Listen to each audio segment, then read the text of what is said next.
Well, bloody jolly good. Uh-oh. Why is that right there? YouTube.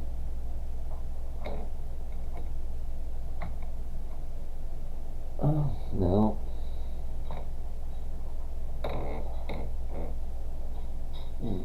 Wow.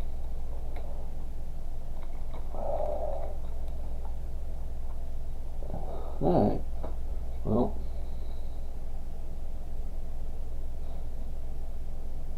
And here we go. Bloody jolly good. Hey, here we roll. Harry's here. Good morning, Mr. Harry. Ladybug? That's new. Jessica, how are you, Miss Jessica? Jay, what's happening? Let's get the ball rolling, rolling, rolling. Get those doggies moving. Roll hard, get 'em in, groove 'em up, roll 'em up. All right, let's just get started.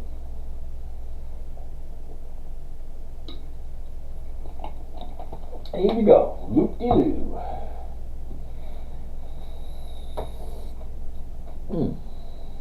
Jose, ¿qué pasa, Jose? Harry, what's happening? ENB. Bama Rock, yo, yo, yo. Bama Rock. ENB. First thing this morning. Or evening. Okay, so. Harry, you like ENB. Well, Harry, I'm going to say no to ENB, and the main reason why I'm going to say no to it is a monthly optionable stock. And monthly optional stocks don't pay the same as the weeklies. So there's nothing wrong with it. Chevrolet, how are you, young lady? That's no, uh-oh, gotta change the video. Gotta change the camera. There we go. Miss Chevrolet, how are you today? Wonderful, wonderful. Let's get the ball rolling. Alright, so it is Friday evening, the 16th of August. We are more than halfway done with the month of August. Okay, that means we are more than halfway through the third quarter. Oh my goodness, more than halfway through the third quarter. Week number, I believe it's week number 33, that was today, ended. Do you trade options? Well, yes, I do. What do you do for a job? Nothing. I'm retired. Divvy Dave. Hey, James, I would like to join the morning trade group. Cool beans. Well, Divvy Dave, I'm assuming you've been here before. The 10-minute traders. Where you want to go? Now, this is my website. It's still in the works. Now, I've had the 10-minute trader for over 20 years. This is a updated version, and all the links aren't 100% working at the moment. But this one right here is, see it right there, live trading. That one, you click on that, and that takes you right to the Patreon, which is Dividend Stock Talk. So you sign up on the Patreon. And it is a Patreon move. Ooh, wait a minute, I didn't sign in yet. Holy cow. Uh-oh, Thinkorswim is under maintenance. That's not good. All right.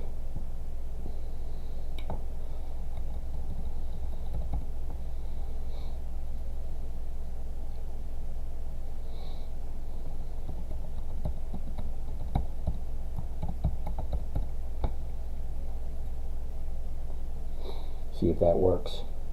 All right, well, that worked with that one. To verify,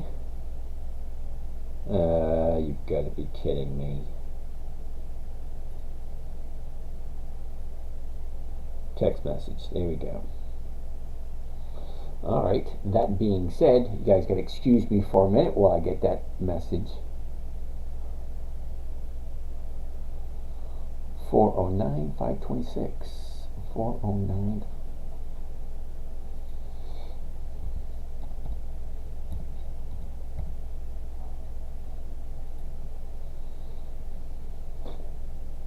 And the last one.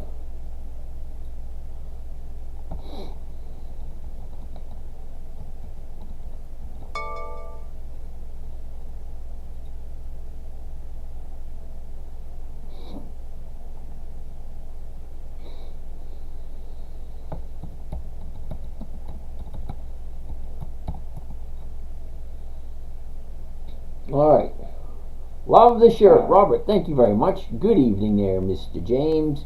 What did I do before I retired? I did a lot of things. I was in the service industry. I was a waiter. I was a banquet waiter, a handyman. I owned a manufacturing company for a while. Did a lot of construction work. Did a lot of things. All right, let's get started. We started out with ENB. ENB is going to be a no because ENB is a monthly optional stock. I don't like monthly optional stocks because they don't pay the same as weekly optional stocks. You would think they would pay the same, but they don't. That being said, let's move along and find something else. James, what do you think about Nucor? Is that NUE? How did you learn about stocks? Spam, I learned the hard way. I was in manufacturing. I was making so much money that I had to figure out something to do with it. So I decided to invest. I invested a lot. I honestly looked at a whole bunch of things, anywhere from fine art to antiques to collectible cars to real estate to stamps, coins, all that kind of nice, neat stuff. This one seems to be the easiest and the safest because no inventory, no boss, no physical address, no overhead, and no employees. So, simple, easy. Alright, so somebody wants to take a look at Nucor. Alright, well, Nucor is sitting at 145.62 at the moment. First thing we always want to see is the high, the low, where was it, where is it, and where is it going at the moment. Well, it's pretty much almost easy. The high is easy to see, the low is easy to see, right here. It was there, we are here, and I want to see this area right there. That's the last couple of days. That's what I want to take a look at. Donnell Sean, nobody cares. Sometimes nobody does. Alright, Spam, how many stocks do you invest into? And do you only invest in big companies or smaller startups too? Well, that's an excellent question. So let me address that. Well, I got something in my eye. My goodness. Weird. Okay. What do I invest in personally? Personally, I like companies, specifically dividend stock companies. Companies that have increased their dividends for more than 20 consecutive years. And yep, those are the big ones. Now, the reason why I like the big ones over the smaller, newer ones is I'm at that point in my life where I can't wait for a new startup. Not like I'm excited and I can't wait for, no. It's not in the cards, you know. I'm not looking for capital growth. I'm not looking for the stock go from here to go to the outside. I'm not looking for that. I'm looking for a safe, predictable, consistent cash flow. Okay, it means consistent income. So I'm looking at dividend stocks that pay quarterly dividends, but have weekly options, because I use the weekly options for the weekly cash flow. So the stocks that I like are the dividend kings, the dividend aristocrats, the dividend champions, the dividend contenders, and then we have Warren Buffett's list. So between those 5 lists, there's about 300 companies that have consistently increased their dividends year after year after year. Now, you may think dividends aren't very important. Well, and sometimes they're not. But here's the thing. A dividend is the profit portion of what you get. Now, when a company is profitable, they have 2 choices. One, invest back into the company for capital growth. Yep, I don't do those. Or take that profit and give it back to the investors. Now, you and I, once we start buying and selling, we become investors. We are the shareholders. Okay, we're the ones that create this mess. We decide when it's too low, and we decide when it's too high. This is our creation. We've done this. Okay? The market maker, he just comes up and opens up the door and says, hey, open for business. This is where we're starting from. And he does that based on Well, what we're buying and what we're selling. Okay?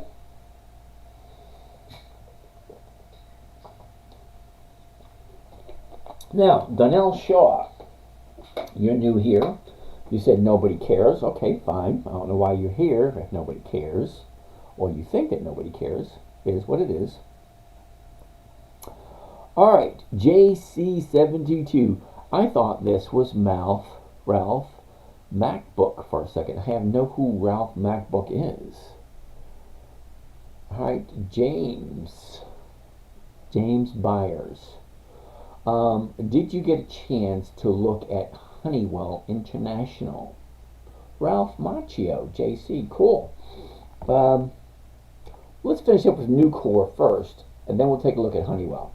So Nucor at this moment in time is 145.62. Well, great. Well, here's the high, here's the low, here's where it was, this is where it is, and this is the current overall direction to the downside. All right, great. So the 145s are going for 220. Well, that's over 1%. The 146s, those are also going over 1%. Okay, so that's two of them right there. We can choose from one or the other. Can you walk me through the process after I join Patreon, please? Well, Divvy Dave, that's what I do. Okay, I walk you through what you need to do for, the safe, predictable, consistent 1% per week. Now, I can't do it for you.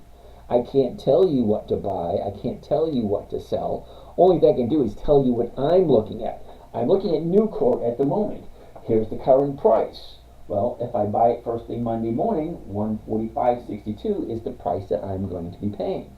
Okay, and 145.62, the closest strike price is the 145s and the 146s. So either one of those will give you over 1%, but the 145 is the safer bet because it's already past 145. Now the 146 will give you a little bit more money, but then you have to wait for the stock to move. So it all depends on what you want. Do you want to wait for the stock to move, get a little bit more money? Or do you want the safer play and saying, all right, well, I'll take a lesser percentage, but have a safer bet? Okay, it all comes down to safety. Once you get to a certain point in life, and you have X amount to play with, and that's all you got, all right, so I've been working since I was 13. Okay, nobody ever told me about this stuff. I started late in accumulating money because I worked for myself, and I didn't have a lot of money invested until the last 15 years. Right? And at that point, it is what it is. Okay, so here I am, Divvy Dave. Okay, he gets the answer there. Bomber Redneck. Okay, crazy. What was that? Oh, crazy uncle. That's funny. Fubar. Okay. You spelled Fubar wrong, by the way. It's Fubar. Okay, not Fubu. No. It's Fubar. Fubar. Unless, of course, it's an acronym for something totally different. All right. PLTR, DWN. PLTR is a no because they don't have any dividends. Okay, when the show you show up on, or the live show, whatever you want to call this little enterprise that we're doing here this evening, when you show up here and the title of the show is Dividend Investing for Weekly Cash Flow, all right, and you're suggesting a stock that doesn't have the dividends, it kind of makes me wonder about things. I'm just going to leave it at that because I don't want, I don't want to trigger any safe space necessities. PLTRs are no. Sorry, dude. So, Pabs, what is your view on near future correction? Should we be doing what Buffett is doing and sit on cash? Well, here's the interesting thing between the difference between you, me, and Warren Buffett. When you get to the point where Warren Buffett is, where you have so much money that it has no more meaning to it, all right, you can do absolutely nothing for the rest of your life, and the money still keeps pouring on in. Yeah, you can take that stance of just being into cash. He's not into all cash. He still has a whole shitload of stocks that are consistently bringing him money every single month. So it's you can't really categorize what he's doing, what we should do. Because I can tell you this right now, if I went to all cash, I'd have no way to pay my bills other than taking the cash out of my nest egg, which would deplete my nest egg. Okay, so some of us don't have the luxury to be sitting on cash. Like all my cash is 98% of all my cash is invested at all times. Okay? Every time I get paid, I take more than 50% of what I have and I put it into my trading account. And I use that to fund my retirement. Because I'm perfectly healthy now. I don't take any medication and I have no ailments. But I'm only 60. I don't think 70, 80, and 90 are going to be as kind to me as, as the 50s and 60s are. But, I'll have to deal with it when the time comes. Are you cashing out whatever profit you make week to week? Mikey, you could say that. I take out about 90% of my profits on a weekly basis. So my account grows a tiny bit every single week. Okay? So the money that I make, I do use it for my weekly expenses. So however much money you think I have, I probably don't. I have enough to live comfortably. Sheila. Good evening, Miss Sheila. Okay, DMW. You want me to check out PLTR, and you asked me about it twice. All right, I'm gonna pull it up. Then I'm gonna say, PLTR. Okay. Now, the reason why I'm saying no, a couple of reasons. Number one, it's at the high of the year. That's number one. Number two, which you didn't want to listen to in the first place, PLTR. Go to historical data because I want to see how well they pay out their dividends. I'm going to go to historical prices and I want to look up at dividends only. Oh, what is this? There are no dividends in a selected time frame. So when I say no, that usually means no, but you want me to look at it anyway. Fine, I'm looking at it. No, PLTR is a no. Sorry. Doesn't have dividends, it doesn't make the cut, or it doesn't fit in the parameters. Good evening, Miss Sheila. Doesn't have any dividends. Sold some TSL calls today. The closed at 0, worked great, easy money. Well, Mortgage Magician, I love selling calls. And I love it especially when they're profitable at the end of the week. Simone, how are you today? Ooh, you want to take a look at WBA. Now, WBA was interesting today. I got to get my computer fixed because my computer says it's 9:24. I missed a couple of trades today because at 10 minutes of 4, I'm looking and I'm trying to get out of a few trades, and all of a sudden I hear the bell ring. I look at the clock on my computer, and it says 10 minutes of 4. So my clock on my computer is 10 minutes off. All right. Let's take a gander at WBA. Walgreens.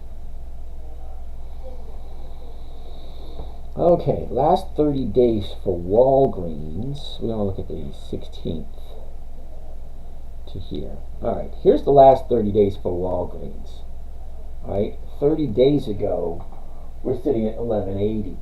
Okay, drops down to 1080 and shoots up to 1220. From there, she drops down with a gap. I like a gap because gaps have a tendency to fill. And if I'm buying down here, I got this right here to look forward to, so it's coming back to the upside. Well, look where we are today. Okay, 1092. We came at 1020 at the beginning of the week. So 1020, now we're at 1092. Okay, fine. What does that mean? That doesn't mean a whole heck of a lot of anything. It just depends on where you are with Walgreens.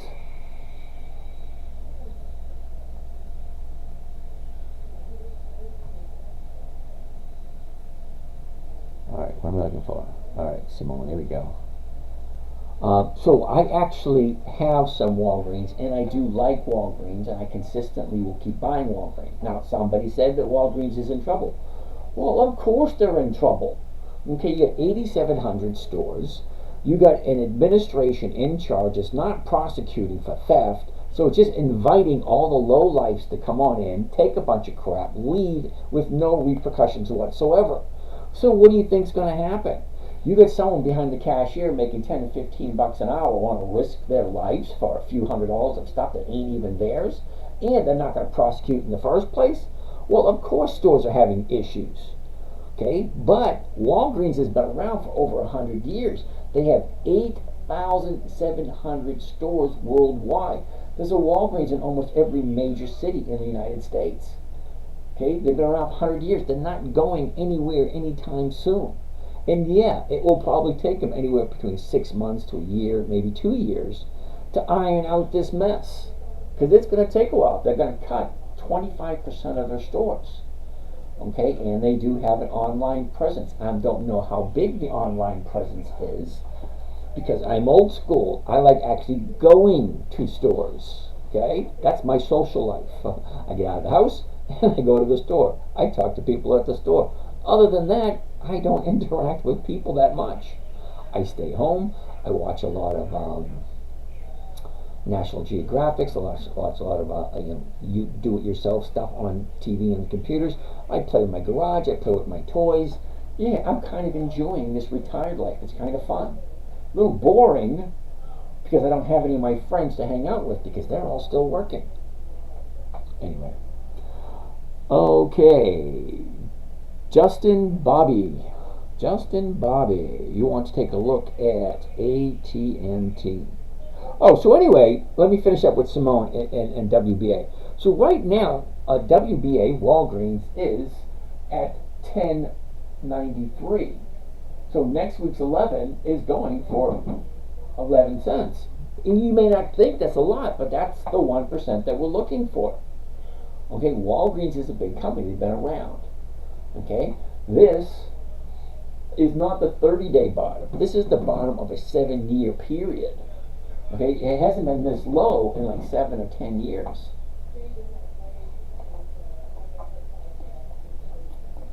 So if you think you're going to make money in the stock market, you're going to do it by buying low and selling high.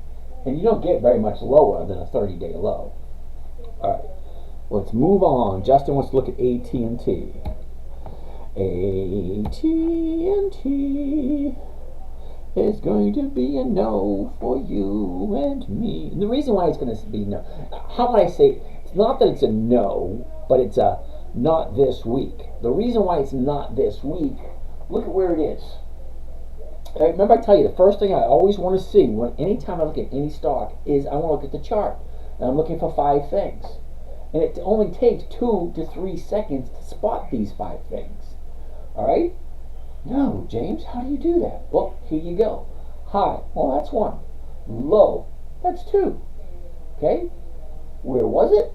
That's 3. Where is it? That's 4. And what direction is it going? That's 5. You can see those 5 things on any chart within 2 to 3 seconds. High, low, was, is, direction. Simple. Don't make it more complicated than it needs to be. Okay, so when I say not this week, I love AT&T. It's over 100 years old, okay? They've been around. We all know them. They have name brand, which is great, name recognition. But look, a year ago, they're at 14. Now they're at 19. That's only a $5 increase, but from 14 to 19, a $5 increase on a $14 stock is a 30% increase. And it took them a year to get to that 30%. Okay, fine. But look at the numbers. 1932, the 19s, they're going for 41. You're not making your 1%. So you're not making your 1%, and it's too high. So I like AT&T, but not for this week. Not for this type strategy. Burner account. Bought some Altria.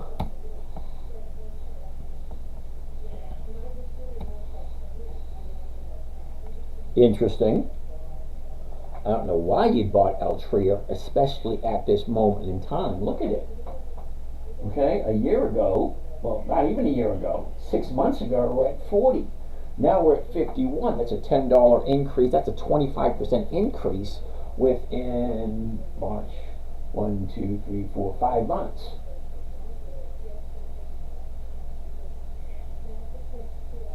All right. Now, I like Altria. Altria is a dividend king. They've been increasing their dividends for 5 decades or more. But look at where it is. All right. I don't jump on that pony. You know, it's at the high, and all you're waiting to do is go higher. It's never been there before. Well, at least not this year. It's at the high of the year. No, thank you. I'll wait for it to come back. You know, because that's what it does. Look, it goes up, it goes down, up, down, up, down, up, down, up, down, up, down, up, down, up, down, up, down, up, down, up, down, up, down, up. As soon as it hits that top, and who knows where that top is? The top could be anywhere. But I tell you what, if I buy it low, anywhere down here, and it goes up more 5 or 10%, I'm out. And there are a lot of people out there like me. It ain't a profit until you take it. And it doesn't have to be a big profit. Okay, from this bottom here, from 48 to 51 is $3. And $3 on $50 stock is less than 10%. Anyway, thoughts on Altria. Sorry about that. I didn't see the subject title. Well, that's perfectly fine. I mean, you know, you hear, you might as well learn something. AT&T, we already looked at that one. Bamarock and WBA has a dividend next week, so probably a good one. Yes. Ooh, thank you for reminding me that, Redneck. Let's go back to WBA. Okay, so here's Walgreens here. All right. Walgreens at the moment, $10.92. So if I buy it at $10.92, okay, or $10.93 at the moment, and I sell the $11 calls, I can get my 1% there. If it goes over 11, I will collect an additional 7 cents per share. So now I'm up to 18 cents per share on an $11 stock. But, one more thing. If you order now, Johnny, tell him what he's won. You won a trip for 2 to Hawaii, plus $10,000 cash spending. Okay, wait. WBA. Okay, WBA right there. Next Wednesday. Check it out. Next Wednesday is the dividend. Okay, so we are here. So if I buy first thing Monday morning, right? First thing Monday morning, if I buy that at $10.93, sell somebody the right to buy it from me at 11, I will collect 1%. And come Wednesday, I will qualify to get the dividend, which is 25 cents a share. Now, 25 cents a share on an $11 stock is over 2%. So I'm getting 1% from selling the covered call. I'm getting 2% from the dividend. So now I'm up over 3%. And then you throw in the difference between the purchase price of $10.93 and the 11, the additional 7 cents from the 11 strike price. So what do we get? All right, we get 11 cents for the premium, an additional 7 cents for the cash for the stock accumulation. So now we're up to 18, and then you get an additional 25 for the dividend. So 25 and 11, that's 36, plus 7, that's 43. 43 cents on an $11 stock. That is just shy of 4% for Walgreens on Monday. Well, I already own Walgreens, but all right. All right, that being said, let's keep on moving. Timmy, you slept on PHG 7 times. PHG. All right, let's pull it up and tell you why PHG is a no. Okay? PHG is a no. Several reasons. It's a monthly. That's number one. I don't do monthly optionable stocks. Period. That's it. No. Number two, look how high it is at the moment. It's at the high of the year. No, thank you. Number three, look at how choppy it is. And look at this gap here from 21 to 20. That's a huge gap. Look at all of them. Yeah, no. PHG, no. Who do we have just sign in? So we had someone just sign in. Who is it? Nancy. Nancy Gonzalez. Que pasa, amigo? How are you today? All right, so let's move on. So, sorry, Timmy. PHG's a no. Tycoon. So no growth stocks, purely dividends. Well, Tycoon, don't get me wrong. Now, decades ago, I used to do growth stocks because I had the ability, to sit and wait years for the stocks to move. Well, now that I'm retired, I don't have that ability anymore. Okay, so why would I look at something that doesn't fit into my parameters? Now, you might think that I'm a regular stock channel. I'm not. I don't, recommend anything. I look at what I do, and that's all I do. I just share what I do. I don't give any advice on anything. I have a strategy. It's safe. It's predictable. It's consistent. It gets me 1% per week. 1% per week comes to over 50% per year. I'm perfectly happy with that. Okay, I could sit in front of my computer and make more money, but I have no desire to trade my time for money anymore. So if I'm online for 15, 20 minutes every morning, which I have been for the past 20 years, it's just part of a routine. People get up, they brush their teeth, they go to the bathroom, they get their coffee, they have their breakfast, and they go to work. Fine, dandy. Well, mine is almost the same thing over the last 20 years. I get up in the morning, brush my teeth, go to the bathroom, I get on and I take a look at my stock portfolio because it is my money and this is my livelihood now. Years ago, it wasn't as important as it is now. So once you get into that point where it is important and you need to take care of it, yeah. So the 1% I get on a weekly basis takes care of my bills. Okay, so did you see what happened to Starbucks? Yes, I did, Sheila, because I had Starbucks. When I say I had Starbucks, it got called away from me today. It scared the shit out of me too, because I got a big a big red flag when I signed into my account. It's like a big red flag. Your account is in a deficit. I'm thinking, what? Can't be. Okay, so I'm looking. I said, wait a minute. These numbers just don't work right. So I actually had to call and say, explain this to me. We explained it, and I had to close out the Starbucks trade. So I made money on Starbucks. This is not as much as whoever bought the options from me. Because remember, let me pull up Starbucks. SUBX. Okay. So Starbucks jumped to 94 the past couple of days. Uh-oh. Someone had a question over here. Let me check it out. So I hate the questions over on YouTube because they pop up and they disappear. What's your opinion on Chipotle? Yeah, no. Sorry, Josh.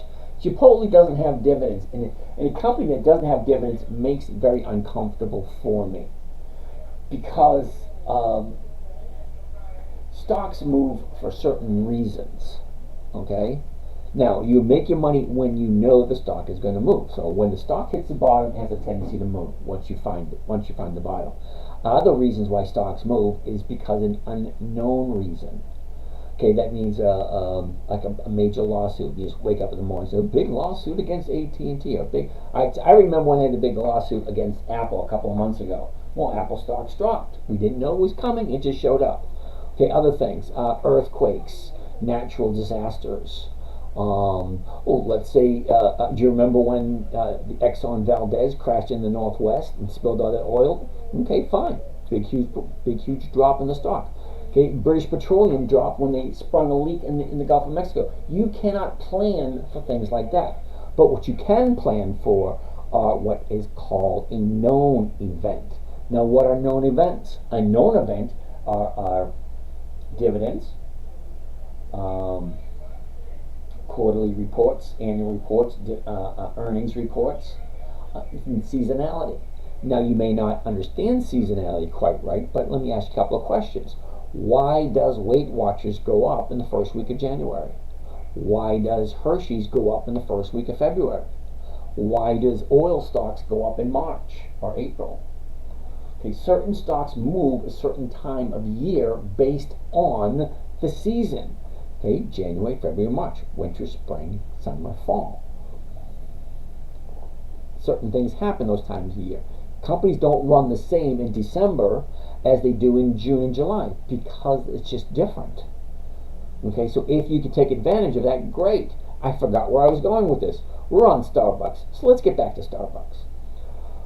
Alrighty, now, I don't know if you guys remember this or not, but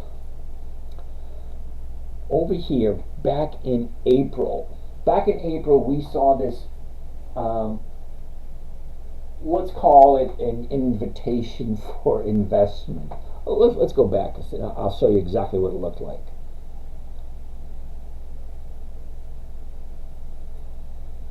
Okay, so the end of March, beginning of April, this is what we're looking at.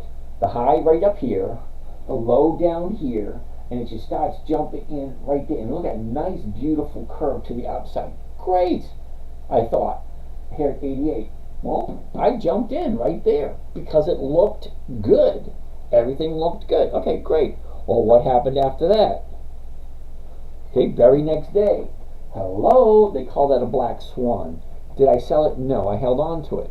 But what happened after that? Well, she went down a little lower, okay? And then I ended up getting down here at 72.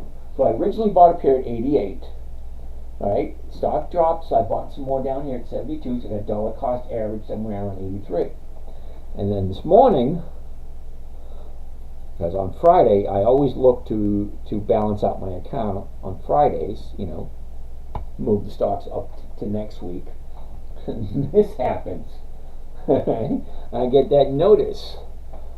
So, to make a long story short, I did make money off of Starbucks, but not as much money as the person who bought the option from me. Because when I sold my option on Monday, I sold it for a certain price. And then come Friday, I think it was like, I don't know, maybe 50 cents or something like that. But it went from 50 cents all the way up to like 15 bucks. So whoever bought it made a nice chunk of change. But it threw me for a loop because I thought I lost all this money. I said, no, there's no way I've lost that money because I have these protected situations in line. He said, yeah, well, this, and this. Okay, so I did this, and this, and everything worked out. Okay, great, fine. So that's Starbucks. Yes, I did see it. It was lovely. AT&T, we already did that. Dion, sorry. I sent that second time before you addressed it. It said, okay, not a problem. Yes, I am running behind. I got 76 questions. So I get behind quite a bit with the questions because you got to remember this. I got Facebook up here, Instagram here, TikTok here, YouTube here, and then another TikTok channel over there, and then I got another YouTube channel down here. So if I knew how to use the software in my computer, I wouldn't have all the cameras. And I'd only have one spot for all of the questions, which I don't quite know how to do that yet. So eventually, one of these days, somebody will teach me how to use the software, and then I won't have all these cameras. But it does take me a while to get to all the questions. Walgreens is in financial trouble. Now, we already discussed Walgreens until... Oh, why I'm missing all these questions. Holy cow.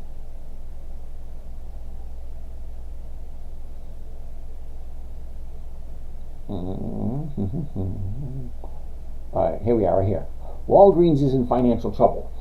Well, yes and no. Okay? Now, the same thing happened with Target a year ago. People were saying, Target's in trouble. Don't get Target. Don't get Target. Target's been around for 100 years. Okay, so they had a few issues last year. Big deal. Walgreens, they've been around for 100 years. They're having issues now. And the reason they're having issues, because the administration doesn't want to prosecute theft. People walk in the store, steal a bunch of crap, and leave. So what happens? Well, the bottom line gets affected to the store, which then gets affected to the stock price, which then gets affected to the dividend.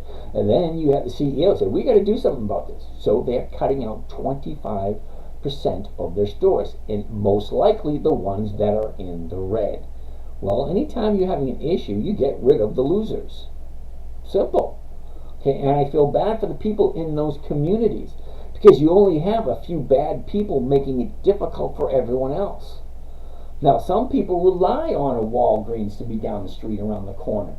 Okay, well, go get some. Oh, let me run the Walgreens. Fine. Can't do that anymore because a couple of bad apples walk into the store, steal a bunch of crap, leave, and there's no repercussions. Is that right? Yeah. Nobody's getting in trouble. Nobody's going to jail. Nobody's getting, sorry.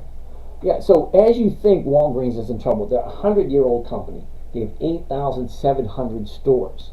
We're not talking about a company with 3 or 4 or 5 stores. No, we're talking 8,700 stores. That's a lot of stores. And you don't fix that overnight. That's going to take anywhere from 6 months to a year, maybe longer, to fix that mess. But the company's been around for over 100 years. They're doing something right.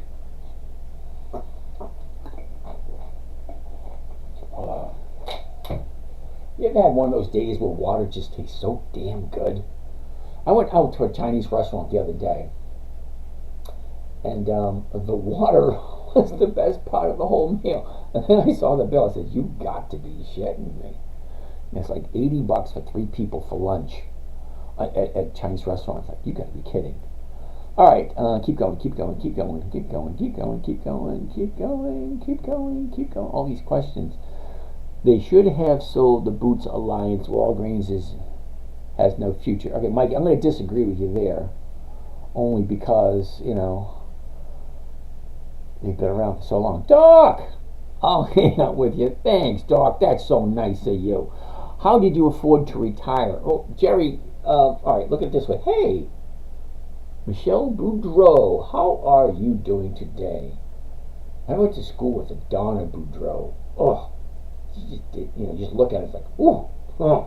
Some women just look at it and go, oh, nicely put together. Nice job there, dude. You look up and say, hey, nice job, nice job. All right, anyway, how did I afford to retire? Well, simple.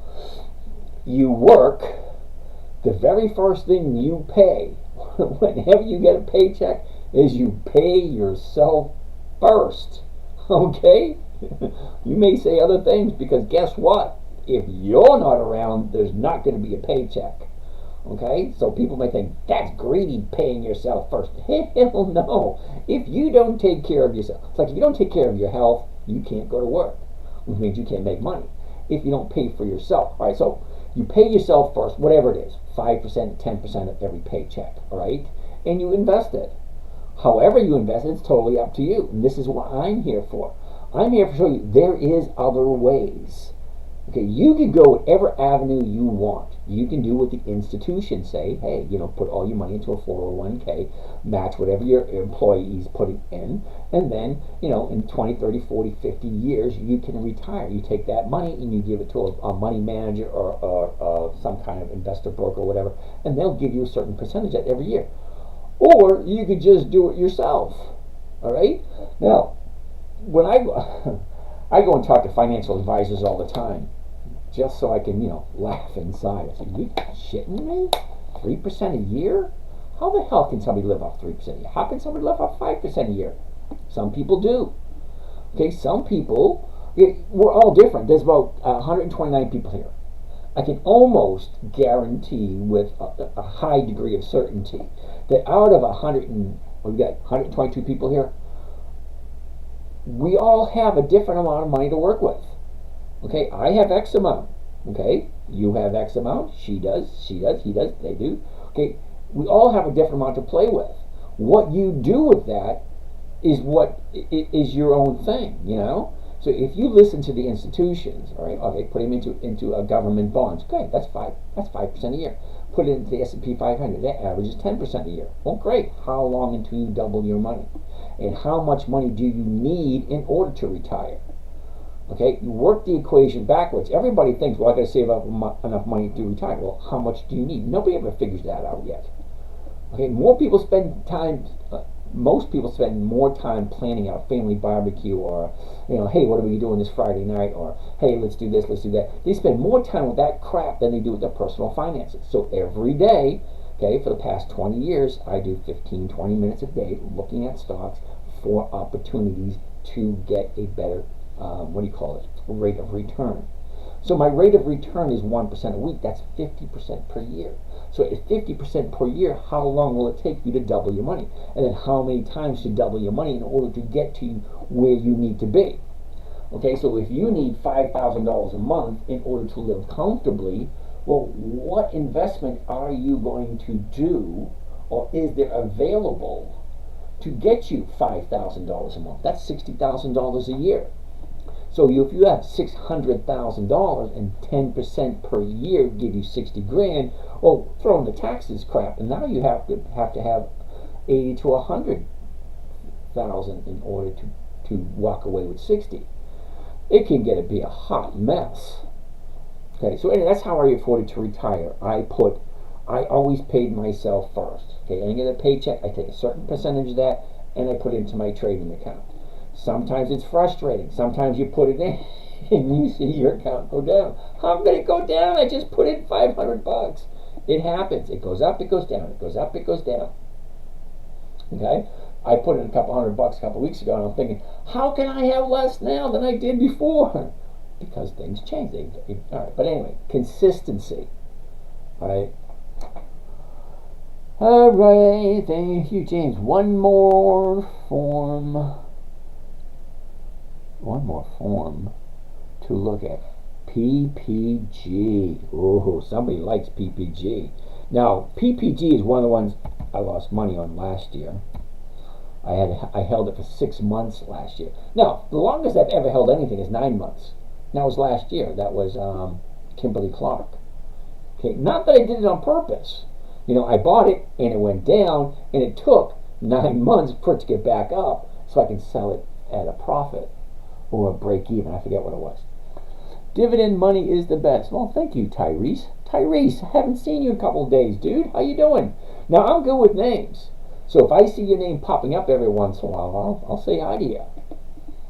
Bama Redneck. He's been here a lot lately. He shows 20 plus K, 100 plus K margin, and then he makes 1% per week. Thanks.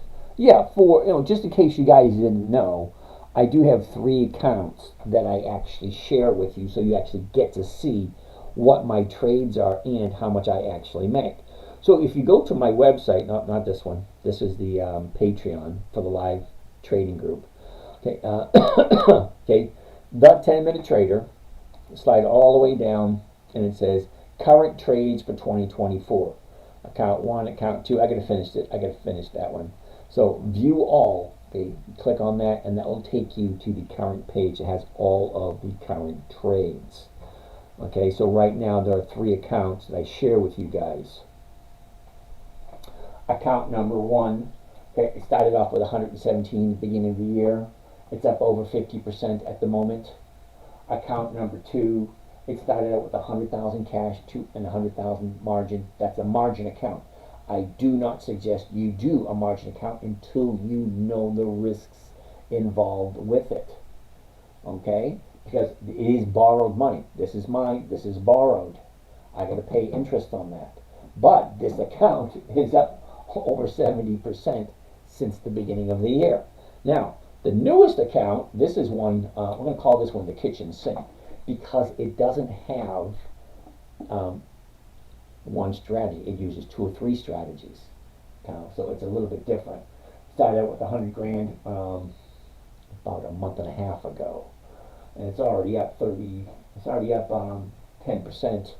in a month and a half. Okay, well, that's not bad. So if you slide all the way down, you get to see all the actual trades I did. Okay, the green represents buy, and the red represents sell. Okay, Kohl's, Macy's, Bitto, MPW, FCX, and AEO. Okay, that's just 1 week of trading. Okay, so that's 1, 2, 3, 4, 5 companies. And what week was that? That was week number 26. And it was 2.86% I made for that 1 week for that one account. Okay, so I do show all my trades so you guys can follow along. Back to here. Back. Okay, here we go. All right, let's go some more questions. Oh, what do you think about NYCB? Okay, so I lost mine in a couple of stocks. NYCB was one. New York Community Bank. It had a huge drop. The premiums were crazy, so we jumped in. We did it, and then I pushed the envelope a little too far. I did something I shouldn't have done. I say try to stick with dividend stocks only. NYCB is a dividend stock, but it was in financial trouble, and we shouldn't have got it in the first place. But we made money on it for a little bit, and then I finally ended up losing on it. All right, yes, DMAS, Macy's is moving to the upside. Now Macy's, from what I understand, I heard through the grapevine the other day, there's another buyout offer on the table. Don't know. We'll see what happens to it. But PPG, let's finish up with PPG. First thing, always, first thing. High, low, where was it? Where is it? What direction is it going? Look at this right here. Okay, she's going to a downtrend, but right here, found the bottom, turned around, and she's shooting back up. I want to get a closer look at that. But before we take a closer look at this, I want to check the numbers. What am I looking for? Well, what am I buying it for? 123.02. Great. What's the 123s going for? 75 cents. That's not 1%. Sorry. Next week or the week after. I like PPG. It usually works out fine. But the numbers just don't look good today. Kutchi wants to look at QCOM. QCOM. First thing, as always, high, low, was, is, direction. Okay, that's the first thing I want to see. Now, the numbers. 172.18 to 172.50s, $3. That is over 1%. That's what I want to see. Okay, PPG, no thanks. QCOM, yeah. All right, a year ago, QCOM's at 109.46. Bottomed out end of October at 103.25. Shot up. You see that? That's nice. The bottom's 103. Okay?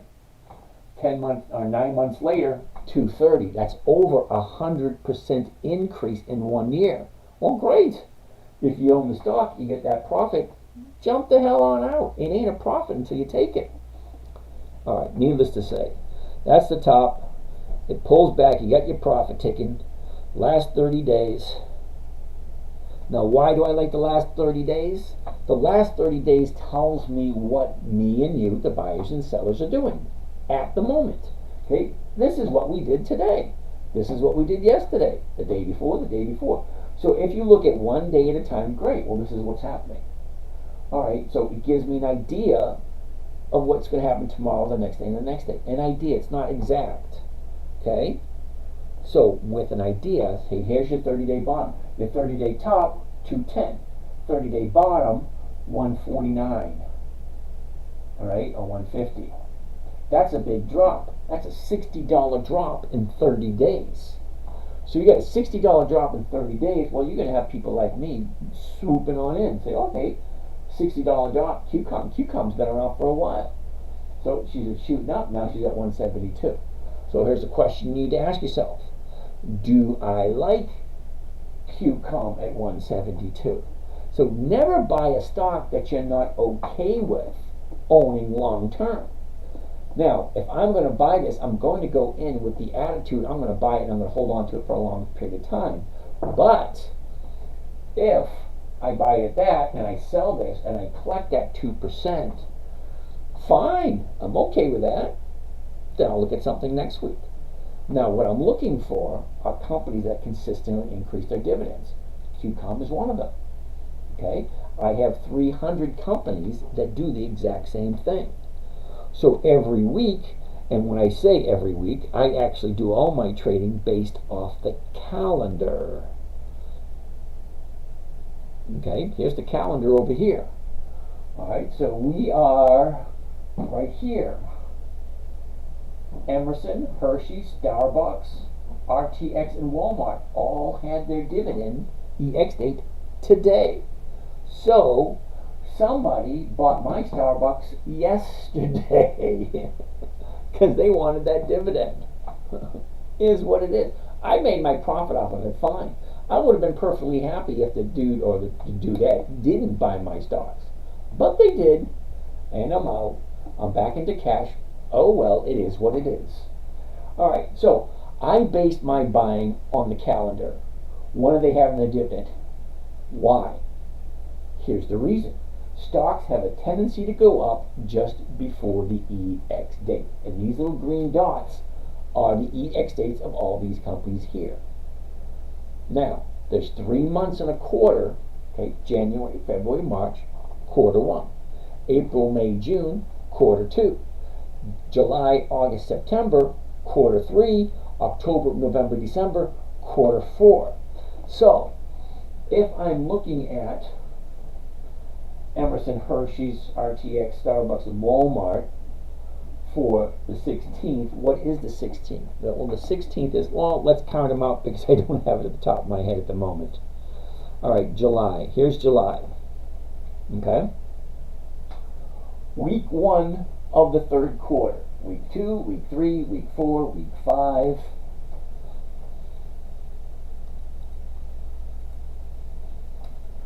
Week 6, week 7. So, week 7 of the quarter. Doesn't matter if it's first quarter, second, third, fourth quarter. Doesn't matter.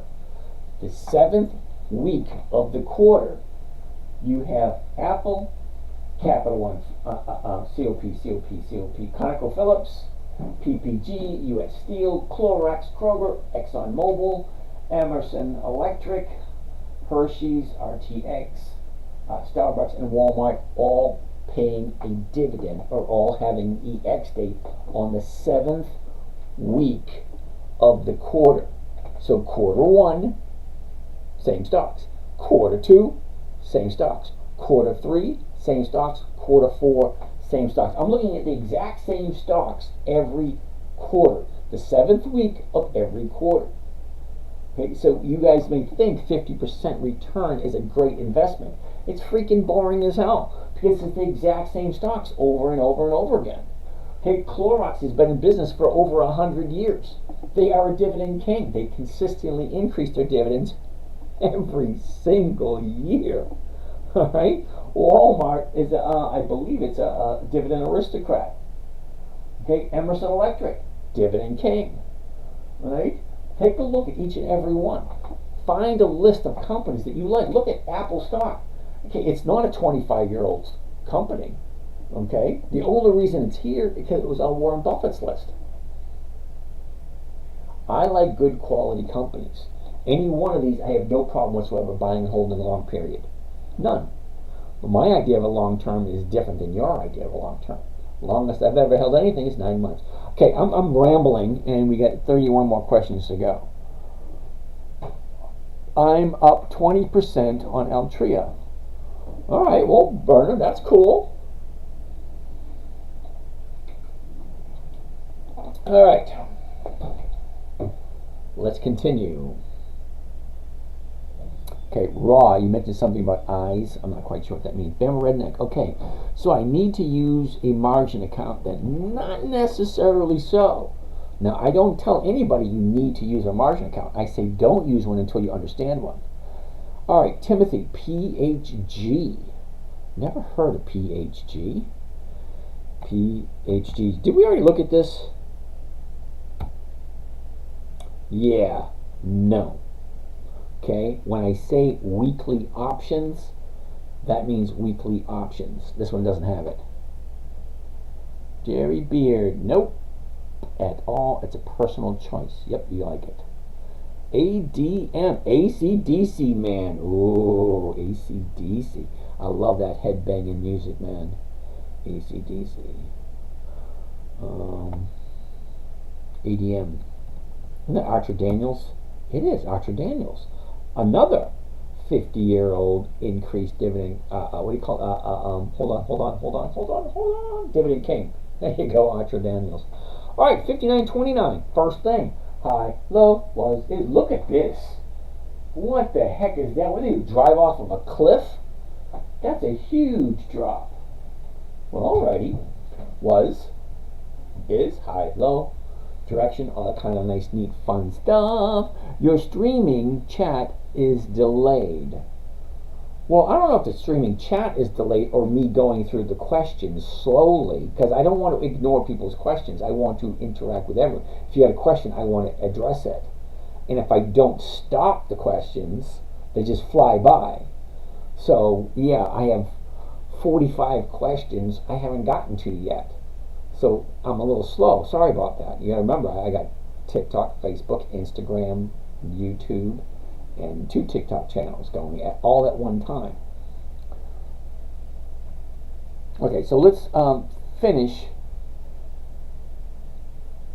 taking a look at ADM. Okay, so ADM right now is at 59.29. 59.29 to 59s are going for 50. Yeah, that's going to be a no. Not even close to 1%. Sorry. All right, we already talked about NYCB. Yeah, it's going to be a no also.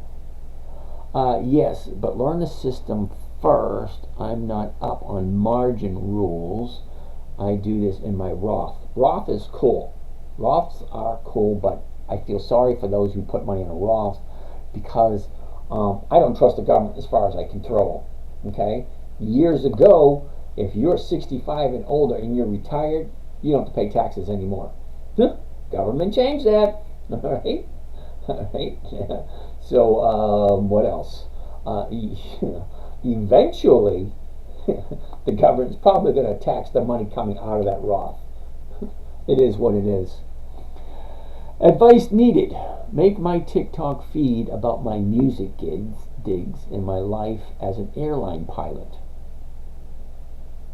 Okay, you have fun with that one. That has nothing to do with the topic of conversation. Guidance. It's all the way going down red for the last year. Chances are your $10 would go down nil, not making any. Okay, thank you for that guidance. I like happy news. Give me something happy. All right, DMAS. Macy's is moving up. Yep. Otter Tail Corp. Never heard of them. Thockens. If your call execute next week on Walgreens, do you still get the dividend? Ooh, that's a good question. Let's move up here a second. Walgreens. Okay, so Walgreens has its dividend, the EX date, on the 21st. Okay, Walgreens.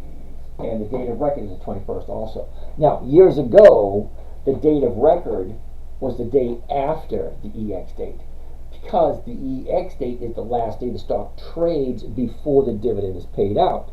That was years ago. This year, the EX date and the date of record are the same day.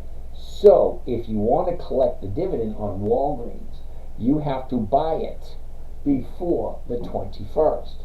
So, the 19th or the 20th, unless you already own it, of course. Now, the date of record is the 21st, so you could sell it Wednesday or Thursday or Friday and still get the dividend. But if somebody exercises their option on Walgreens on the 20th, so if you buy it on Monday and sell a covered call against it, and somebody exercises it on Tuesday, yeah, they get the dividend. Whoever owns the stock on the 21st is entitled to the dividend. I caught it on the low, my bro. Timmy, way to go. How are you today? Oh, digital boss moves. How are you today? You're new here. All right, 49 questions. You guys just keep coming with the questions. We have a new building being built. Dusty, I have no idea what that has to do with anything, but okay. Oops. Uh-oh. There we go. Had to refresh for a second. Make sure that I'm a normal person.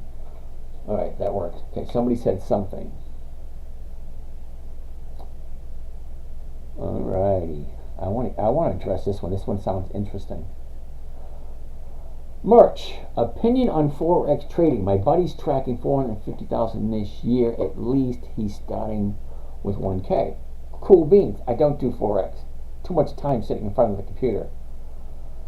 March options on Walgreens. I can't honestly give you that because we already looked at Walgreens, WBA. We already looked at it.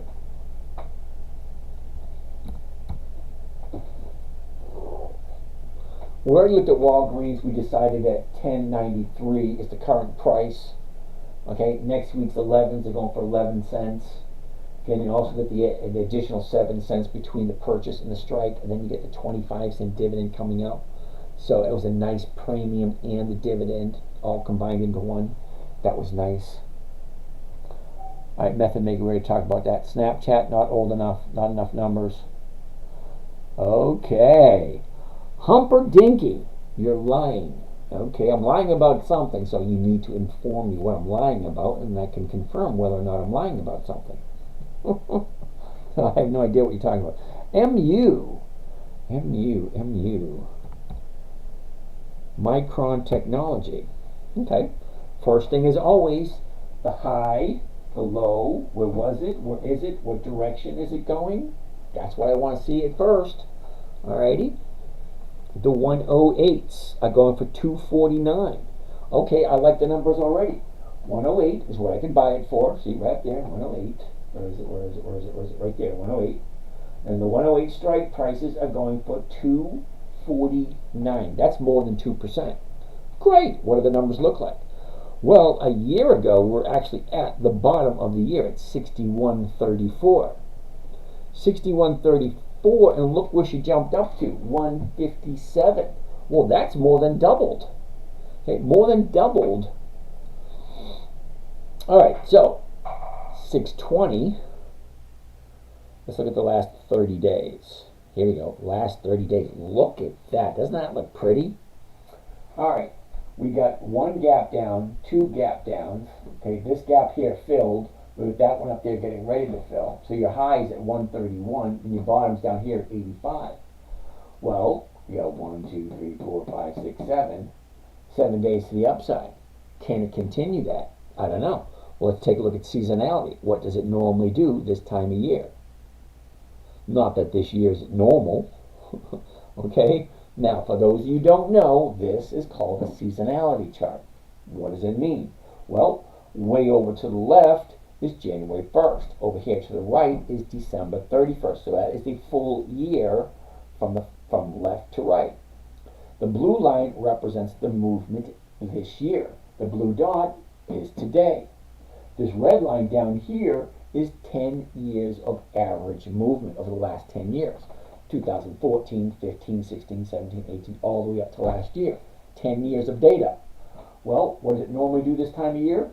Okay, here's August. This is what I want to take a look at. So I'm going to take my cursor, bring it right onto that blue dot, left click, drag right, and there you go, looking at 2-3 weeks. Okay, here we are right here, basically to the upside. Ooh, that looks lovely. Okay, bring it right there. Okay, going to go sideways. It's going to go flat for about a week, and then she's going to go up a little bit. All right, I like that.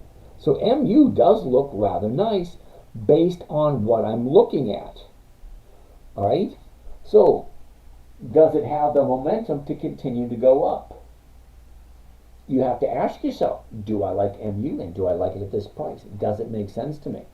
Okay, so what I haven't done yet is I haven't gone over the rules and the basics of this trading strategy. So we got about 200 people here. So the trading strategy, what I'm showing here, came about in 2008 when my 9-year-old daughter, she was 9 years old at the time, she said, Daddy, can you teach me how to do that too? Alrighty, so here's my challenge.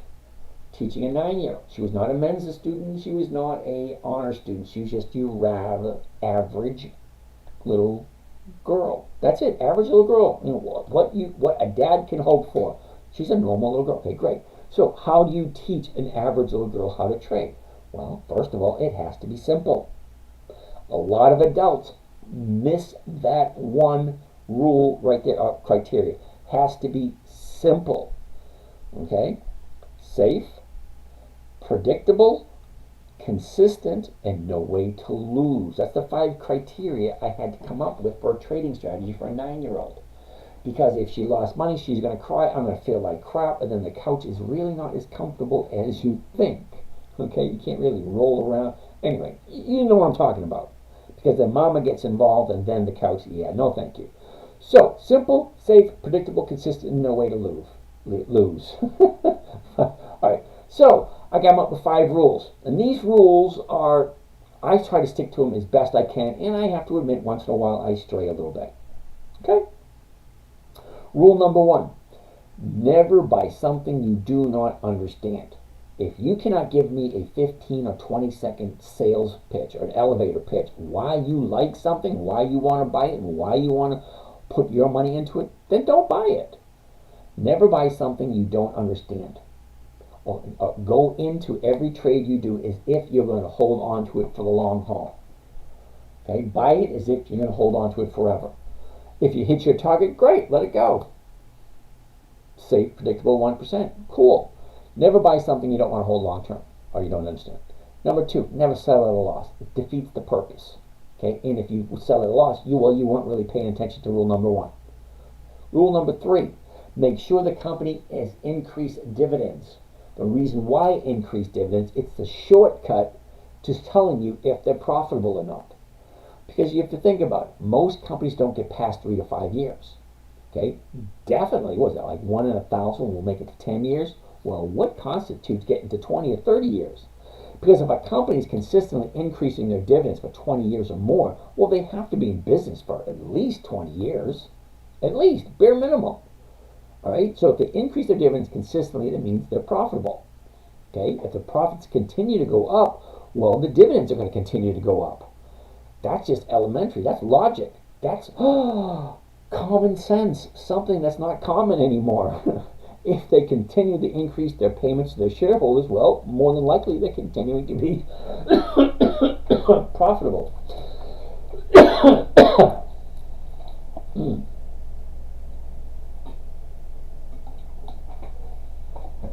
Alrighty. Rule 1. Never buy something you don't understand. Never sell at a loss. 20 years or more of increased dividends. Rule 4, make sure it has weekly options. Okay, there's a difference between the stocks. Okay, stocks are one thing, they're traded in New York. Options, this is the option chain down here. This information up top, that's information on the stock itself. But the options are traded in Chicago. So stocks in New York, options in Chicago. Great, we'll meet somewhere in the middle where I'll make money. Yay! All right, so as I'm saying, never buy something you don't understand. Never sell at a loss. Consistent increased profits. I like 20 years. Weekly options. And rule number 5, make sure the numbers work. What do I mean? Well, if I'm buying it at 108, the 108 is going for 249. That's over 2%. Great. That's only half of it. What's the other half? Well, what does the chart tell me? The chart's telling me here's the high, here's the low, and it's in an upward trend. Great. Well, everything's pointing to the direction to a yes. So it comes down to the very last question. Do I like MU at this price? Am I willing to buy it and hold on to it? That's it.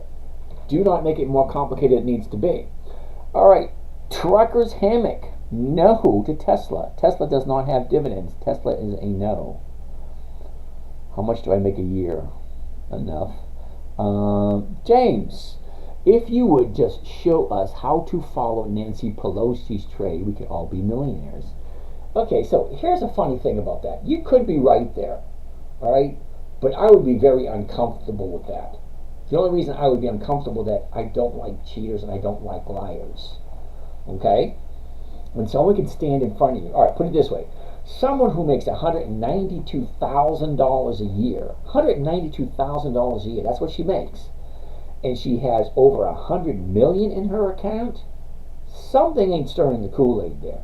Okay? And why do they get to do insider trading and we don't? Okay? No, sorry. I'm going to have to disagree with you there because it would.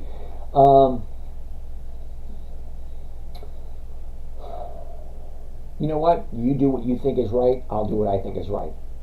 I can't do that because it's dishonest. In my opinion, it's dishonest. So I'm not going to do that. Blow Me Dan. Is that right? Blow Me Dan? Is that your name? Who came up with a name like that? Blow Me Dan? Micron. We just looked at Micron. That's my opinion on Micron. Austin.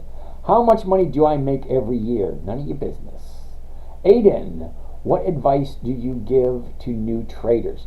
The advice I give to new traders is open up a paper trading account and consistently trade every single day until you get really good at it before you put real money into the game. Okay? I mean, I played Monopoly for decades when I was a child before I bought my first house. Stock market, yeah, I just jumped in with both feet. Made a shitload of money at first. Then I lost a shitload of money. Anyway. Just Drew. I'm young and have 17,000 saved up. Can your strategy work for me? Well, Just Drew, strategy can work for anyone. My grandson started out with $50. He's 4 years old. Of course, I traded for him. And what we do with my grandson is that the parents and the grandparents, we take our spare change and we throw it into his account at the end of every week. Well, that's what we're supposed to be doing. Not all of us are doing it, you know. The ex-wife ain't doing her share. Anyway, besides the point. But yeah, you can start out with anything. But think of it this way. You got 17 grand. All right, great. 17 grand is going to get you, what, $170 a week? Not earth-shattering. But here's the thing. You said you're young. Great. 17,000, 50% of 17,000 is what, 8,500 a year? Okay, so at 8,500 a year, how long would it take for you to reach your target? And the target I'm talking about is when you come to retire. Because eventually, eventually at some point in time, we all retire. There's 3 ways to retire. Okay, you can age out when you get too old. They say, all right, you're too old, stay home, don't come back in, you know, that type deal. Or you can walk out. Hey, I have enough money saved up that I can live off the rest of my life off the money I have. That's great. That's what we all strive for. But most people have no clue what number it is. Okay? I have no idea how old you are, but you have 17 grand. Okay, 17 grand at 1% is about 170 a week. You can't really retire on 170 a week, you know, because that's a very small amount. I mean, it depends. You could live in a tent. You could be a hermit and live out in the woods, and then 170 a week. Well, if you all your shit is solar, and then you have your own water, and then you do your own waste, and you just pay your taxes on the land, well, that should work. But is that the way you want to live? So take the way you want to live, your ideal lifestyle, and figure out what that's going to cost you on a monthly basis. And then you divide it out by the monthly basis, multiply it by 12, and you divide it by 52, and then you multiply. Figure out how much you need to live comfortably. And then, if it's 5 grand a month, well, that's 60 grand a year. Well, 60 grand a year, you need at least $120,000. $120,000 would give you 60 grand a year at 1% per week, if that's what you need to live off of. Now, if you need more money to live off of, like 10 to 20 grand, well, then you need more money. If you need less, then you need less money. But it all comes down to the numbers. So, Drew, I have no idea what to tell you on that one. Sherry, how are you? How can I do this with dividends? Well, Sherry, just pay attention to what I'm doing. I've been here every single night since the beginning of January. I've already committed to be here for the rest of the year. Now, I'm going to toot my own horn for a second, and I'm going to pat myself on the back, because we are in the month of August. Okay? Now, since January 2nd, the beginning of the year, till today, I've only missed 2 evenings. One evening, I was sick as a dog, and it just wasn't happening. The other time, I had to take someone to the emergency room, and I spent the whole night in the emergency room until like 2 or 3, 4 in the morning. Okay, so those are my 2 days that I missed so far this year. I haven't missed a single day since then. Okay, so I'd like to get to the whole end of the year and only miss 2 days. That would be cool if I could do that. But you're new here. because I can tell, because Sherry was the name of my very first girlfriend in 1974. So I remember anytime the name Sherry pops up, I always think of her. So this is the first time you've been here, and if you're new at this, yeah, it's easy, it's simple. It was created for a 9-year-old, and if you're over the age of 9, hypothetically speaking, you should be able to understand it. It's simple, it's safe, it's predictable, it's consistent. But practice first in a paper trading account.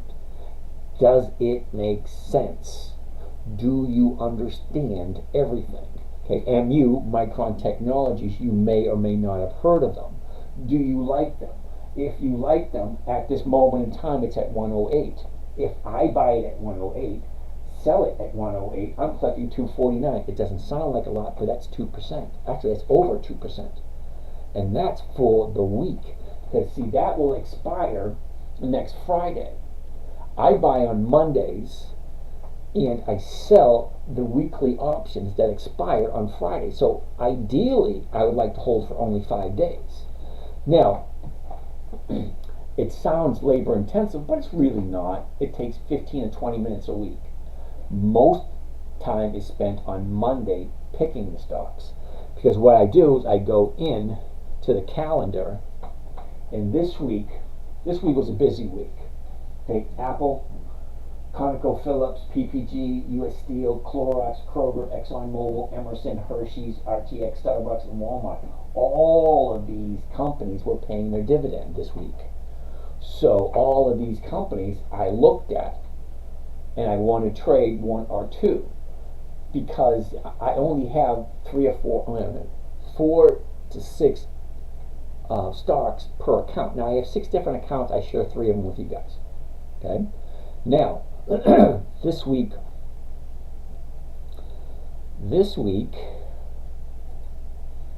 I'm losing 1 in this account, AEO. That one's going away.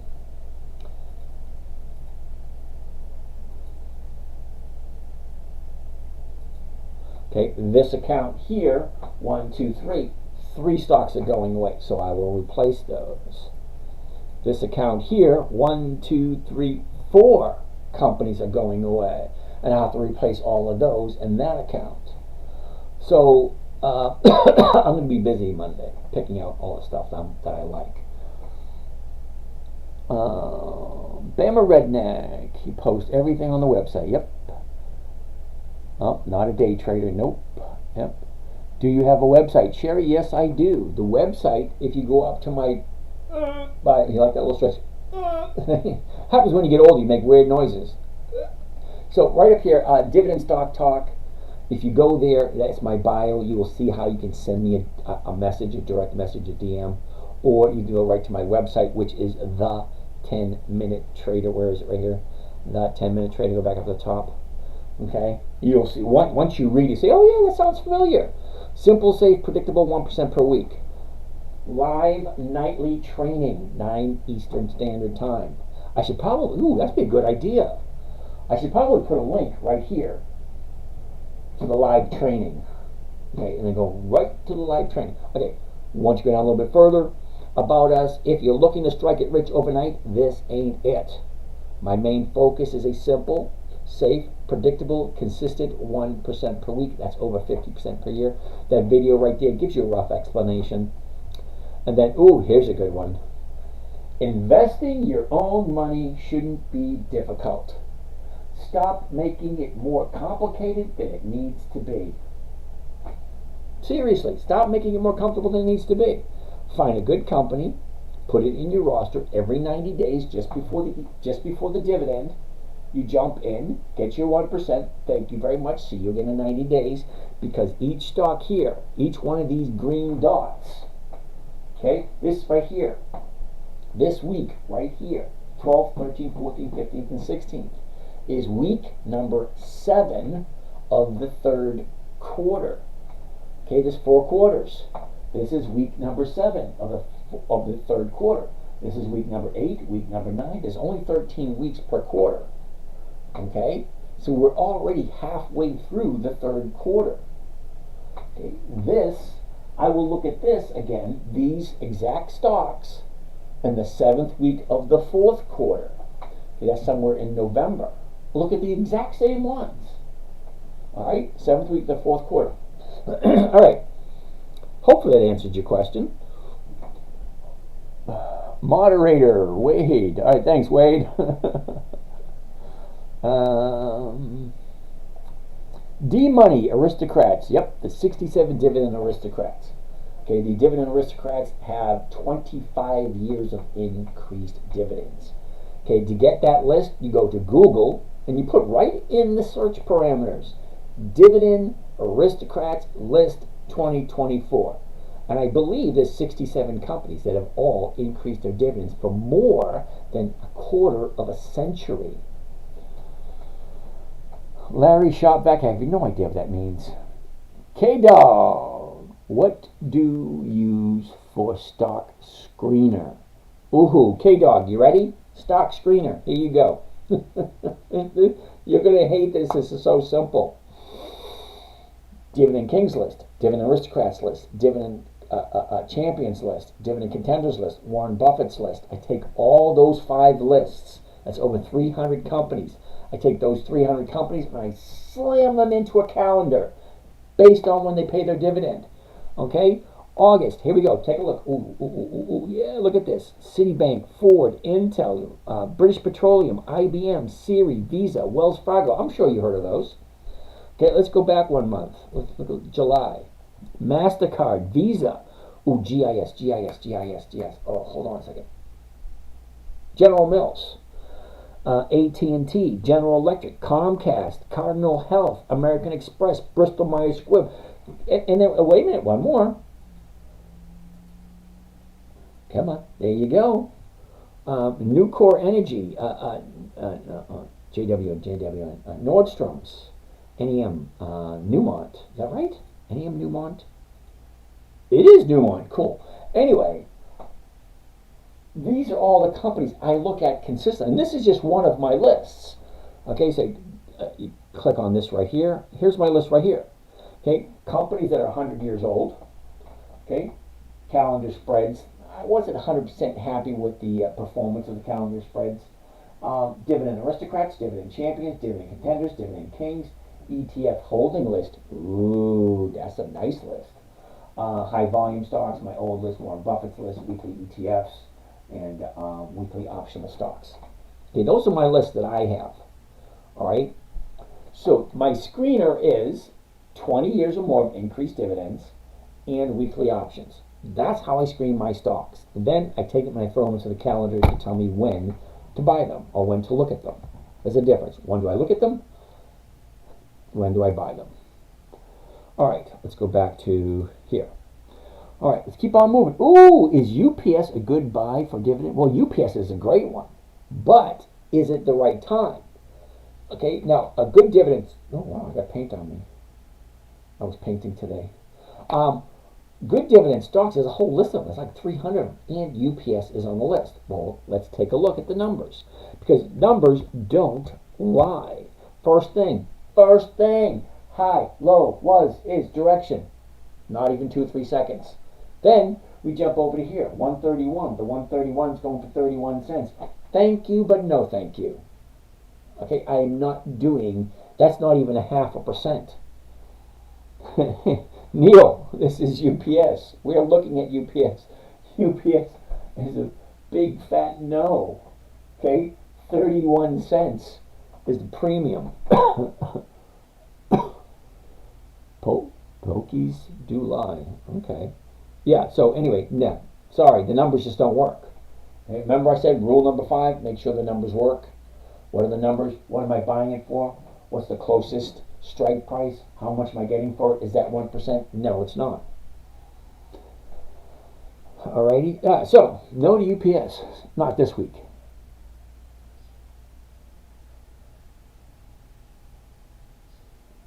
ARB.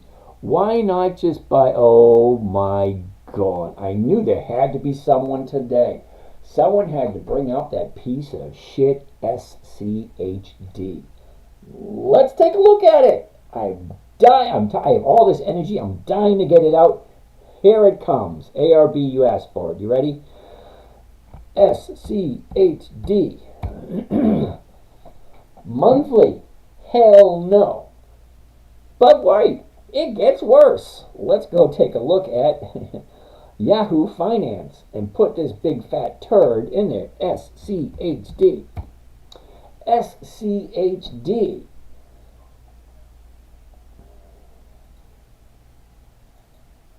Okay. Whoops. Back one. Back one. SCHD. Here we go.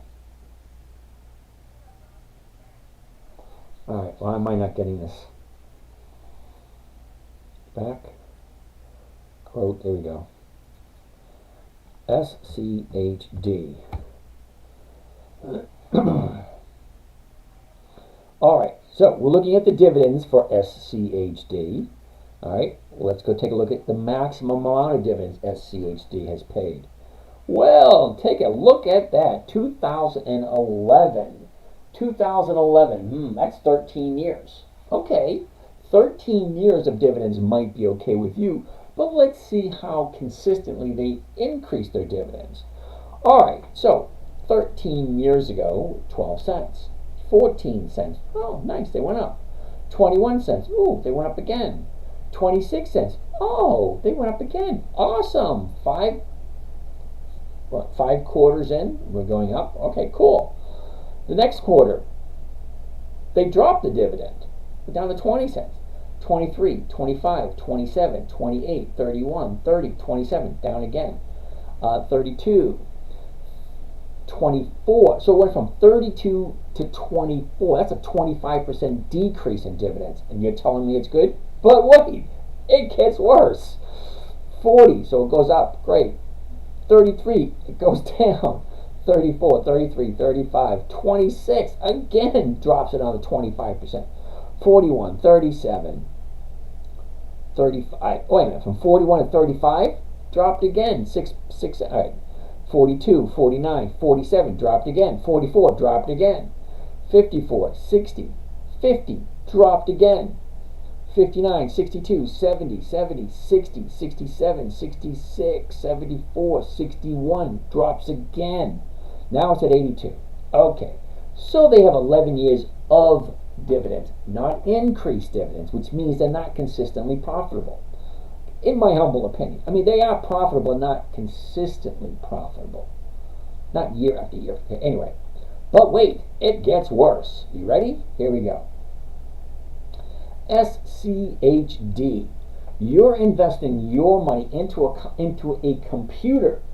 Don't let anyone else fool you. ETF, electronically traded funds. And don't give me that exchange traded fund crap, because all exchanges are electronic nowadays. Okay? It is what it is.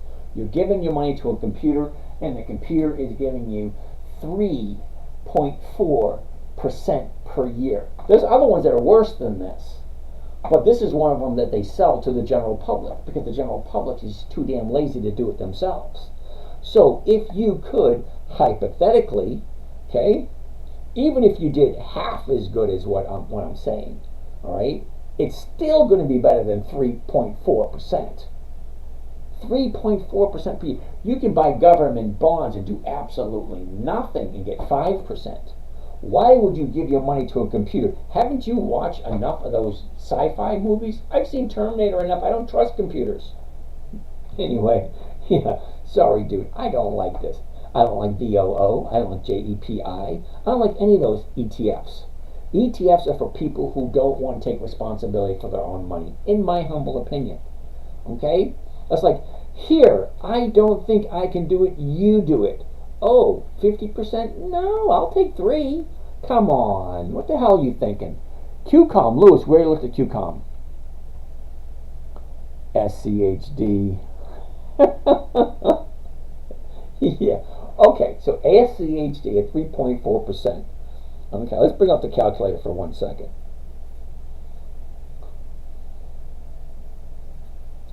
And the rule of 7. Who remembers the rule of 7? 3.43. Is that divided by 7 or multiplied by 7? Divided by 7. No. Multiplied by 7? I don't know. I forget what it is. 3%. I'll tell you what. How long is it going to take you at 3.4% to double your money? Okay? I know at 50% per year, it's like 16 to 18 months to double your money. But that's me. I'm strictly a numbers person. And I don't give my money to anyone other than myself.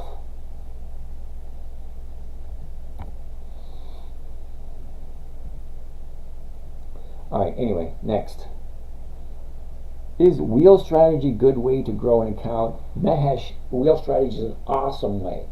Okay, it's kind of like this strategy here, but it adds another step to it. Okay, now I don't teach that one because it's not as simple as this one. Okay, well, I remember when I said this strategy, IGT 30% in 6 months. IGT. Okay, that's cool. I have no idea who IGT is. IGT. Yeah. No. Sorry. IGT, no. No dividends, no thank you. Yeah, so Mahesh, the illegally taxed ID, 66%. Okay. Not quite sure of that. Degen Lingo. Up to, okay. Hey, sweetheart, let's talk about buying puts for a red week coming up. How about we don't? Jeff Daniel trade stocks. Okay. I'm sure there's a lot of people that trade stocks. My taxes going to bombs. All right. Hi. Play what game before you start? No, that's not what I said. What I said is, if you're going to do this, get a paper trading account. That's kind of like playing Monopoly. Okay, Monopoly is buying and selling real estate. Okay, so people actually buy and sell real estate with Monopoly. You fixed your PC. Actually, it was my son's house. He was having spikes, electric spikes. It made my computer crash 3 or 4 times.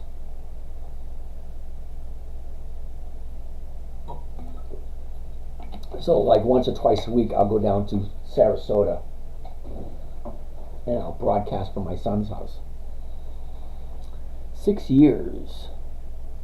What to say Wall Street is lucrative. Okay.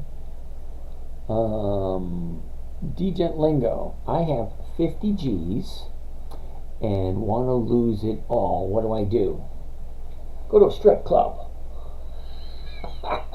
You want to lose it all? They'll help you. Can you explain whole concept of liquidity and sweeps? Now, liquidity I can explain, but sweeps I have no idea what you're talking about. Because usually people say sweeps, I think of sweepstakes. What are we doing for sweeps weeks? Well, that's sweepstakes week. Same thing. I have no idea. I'm not 100% sure how to address that question. But if you want to talk about liquidity, right up here, see where it says volume? The more volume you have, last time paid 55K. The more volume you have means the more people on the dance floor, more liquid. Really intake. All right, Neil. Let me see some of these questions you're asking here, Neil, because you're asking some stuff that is a little bit beyond me. Okay. No, SCHD is good. No, it ain't. IGT 30% for 6 months. Well, good for you. Legally taxed at 66%. Okay. Up to my taxes going to bomb. Okay. Last time I paid 55% taxes. Really, any tax? Okay. Neil, they changed it from 65 to 55. Okay, Neil, what I'm going to tell you, I tell a lot of people. If you're paying taxes, someone's lying to you. Okay? If you don't want to pay taxes legally, you need to consult with a tax professional, a tax strategist, or a tax planner. Okay? Not an accountant, not a CPA, not a bookkeeper, not someone that just balances the book. Someone that knows that big ass freaking book and tell you how to set up your account, how to set up your financial life so that you are safe and you don't have to pay any taxes. because it's your responsibility to legally pay as little taxes as possible. Then I have to emphasize that word legally. Okay? I canceled my subscription to the IRS decades ago. I said, no thanks, I canceled my subscription. Okay, repeat. The 60,000 with 120 at 1%. Math did not add up. Okay. Let's do a little bit of math because Mahesh is having an issue with math. Okay, let's clear this. 120,000. Okay? Multiply by 0.01, that's 1%, that equals 1,200. That's per week. Now, at $1,200 per week, you multiply that times 52, because there's 52 weeks in a year. Okay, that comes to 62,400. So I'm not quite sure, Mesh, where you got your math incorrect. But 60,000 is 50% of 120. And at 120,000, okay, 120,000, 1% of 120,000 is $1,200. So hypothetically, $120,000 should give you close to $1,200 a week. For the fun of it, let's do this. Okay? Mahesh, look at this right here. Account number 1. Alright? Account number 1, all cash, $117,475,000. $117,000 at the beginning of the year. Okay? 117. Good. At this moment in time, I'm up over 50%. Okay, so let's go back and take a look at some of the weeks. Okay. Week number 1. Okay? Macy's, General Motors, Ford, CVS. 2.12%, 2,400. Week number 1, January, week number 1, 2,400. Week number 2, 1,500, 1.3%. Week number 3, 986.85, 0.9, 1.03, 1.06, 1.9, 2.03, 2.32, 4.63, so on and so forth, so forth. All the trades are listed, so you can actually see them. Macy's, Hewlett Packard, 3M. Hewlett Packard, Macy's, Best Buy, Walgreens, and 3M.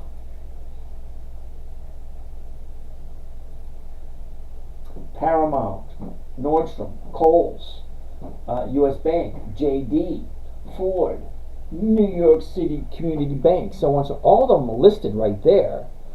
Okay, this week right here, 1.5, 6.7% for 1 week. All the trades are listed. Okay, so yeah, 120,000 is 1,200 a week or 60,000 a year.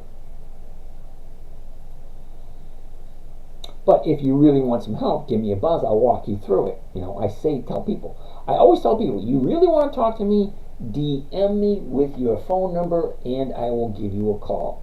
I'm amazed every morning when I look at how many people leave their phone number. I'm thinking, I'm offering free advice, free help, free assistance, and yet only like 1 or 2 people a day send me their numbers. Okay. I call them, they say, wow, I didn't think you were going to call. I tell you, I'm going to call. So before I go any further, just to let you know, I was searching around a video the other day, and this girl was complaining that she had over 70, I think it was over 70 scammers pretending to be her. And I said, damn, I only have 27. There are 27 people pretending to be me. So if you get a message from someone pretending to be me, let me clarify a few things for you. Number 1, I don't do cryptocurrency. Number 2, I don't do Forex. I don't do futures. And I don't do, there's another one out there, that high frequency stuff. The only thing I do is this right here. Okay? And I do dividend capturing. Dividend stocks only, because I'm at that point where I want cash flow.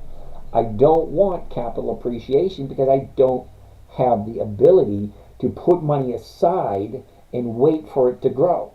Sorry, I make my money work for me every week. So if you get a message from someone saying that it is me, send me money. Well, yeah, I don't do that. Sorry. Send me a number. I'll actually give you a call. I don't do Telegram.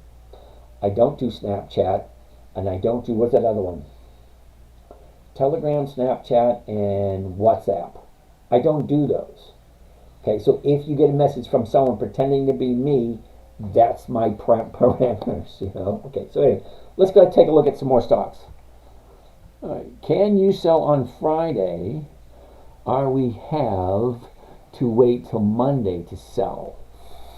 I'm not 100% sure what you mean by that. Okay, what are we buying? What are we selling? Okay, you got to be more specific with some of your questions. Now, I got a lot of questions, and I got 89 questions to go through. Calvin Hill, I missed Calvin Hills.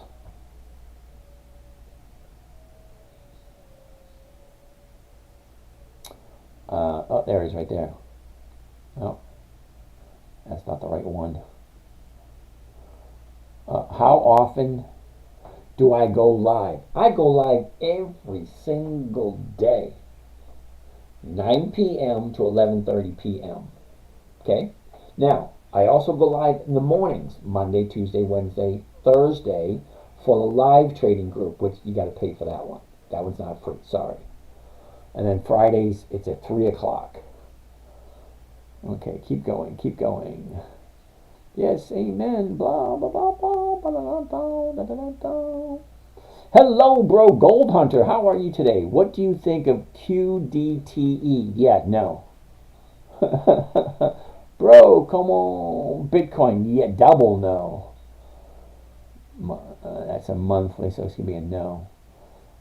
It's actually a weekly. Anyway, Snicker Flicker, what was that one you were talking about? QDTE. Yeah, QDTE. That's a monthly, dude. No. Yeah, see, Wade was right. Anyway, you sell a put before the EX date. No, I do not. But day before, you sell or hold. Uh-oh, new signer on over here. Paul, how are you doing today? When do you look and when do you buy? Well, Robert, you're new here. Okay, Robert Wilson. I'm here every day.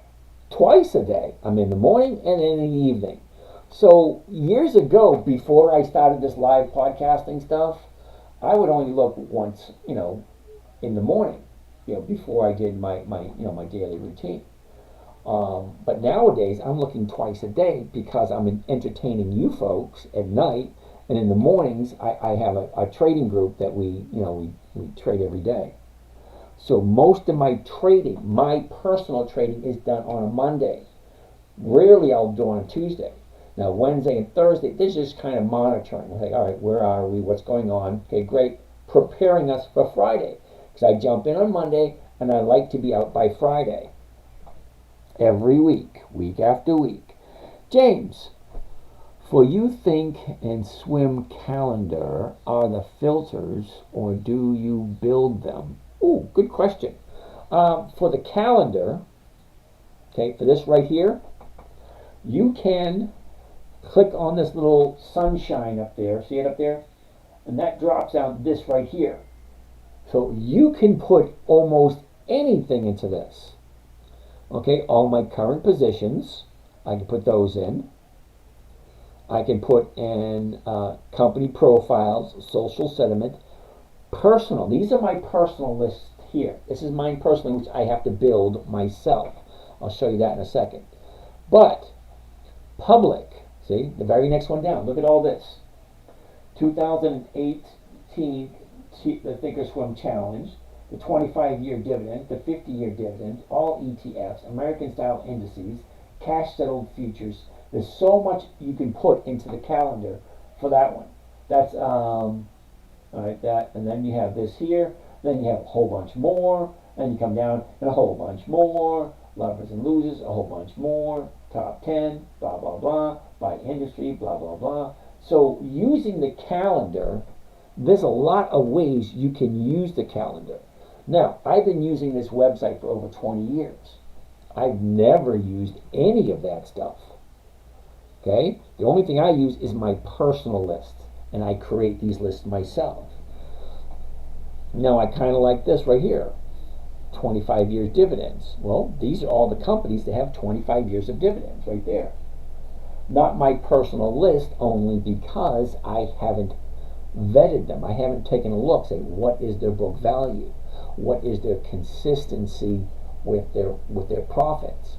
Okay, what a lot of the fundamental information, I haven't checked these out, but I have checked out my own personal list. Okay, I have a bunch of personal lists. So yeah, you can do a lot with, the calendar on Thinkorswim.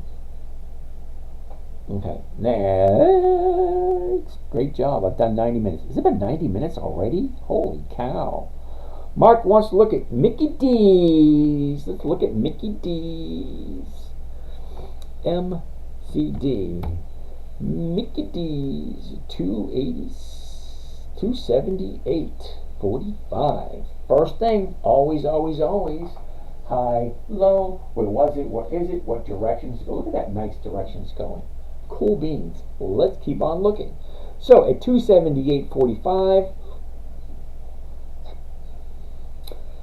Wow, I'll look at the 280s, 182, not quite there. So that's an additional 65 cents. If it hits 280, then it would be over 1%. All right, so let's take a gander. A year ago, Mickey D's was at 278. Topped out at 302, bottomed out at 243. In the middle of July. Okay, so Mickey D's is going to be a no only because it's going to be a no this week, only because it's at the high of the year. All right, so when she comes back down, so I'm going to put Mickey D's on the list for 2 weeks out, because I don't think next week is going to hit our target, but 2 weeks maybe. Okay, look. MCD. Okay, so I figure, hypothetically, 2 weeks she should be back down to here. Yeah, might have to go for 3 weeks, but we'll take a look at it again in 2 weeks for Mickey D's. More questions. IRM. Trey the Wild Bear. IRM. Iron Mountain. Yeah, no, dude. Sorry. It's at a high of the year, number one. Number two, it's a monthly. Monthlies just don't pay the same. Gee, Jane Escobar. Make a watch list of 2024 Kingston. Yep, that works. And Warren Buffett's list. Yep, I like Warren Buffett's list. Best stocks to get into right now. Makeup giveaway. Cool. Makeup giveaway, have no idea what to say. D-Money, 20 years. Yep, sounds like a plan. Alright, keep on going. You should do IRM. We just looked at IRM. Here's IRM right here. Look at this. 55 to 110, doubled in price. Great, wonderful. But it has monthly options, which means I can only do it 12 times a year. Okay, now what are we looking at 12 times a year? Okay, it's at 108 at this moment, right? It doesn't have a 110. I mean, it has 105 and then a 110. So 108. If I buy it at 108, what am I making? Okay, well, let's look at the 105. I'm making $5. Okay, so $5 at 105. So my sale price would be 110. All right, so I'm making $1.46, and then I've got to hold it for 5 weeks. $1.46 on a $100 stock. Okay, so let's do some math. Clear this. $1.46 divided by 108 That gives me a rate of return of, oh, that's awesome, 1.3. But wait a second, I got to divide that by 5 because I got to hold it for 5 weeks. Divide it by 5, well, now I'm making a little over 0.25% per week, 0.27. Right around 1/3%. Hell no. So you multiply that by 52 because it's 52 weeks in a year, so you're making 14% per year off of this piece of crap. That's just my humble opinion. I prefer 50% per year over 14 any day of the week. So I don't like monthly optional stocks because no matter how you do it, the numbers aren't the same as weekly optional stocks of the option chain. Okay? So IRM, no, no, no. All right, more questions. What do you think about MCK? Isn't that McCormick? MCK, they do like McKesson. Okay. Now, McCormick is the spices. They do spices.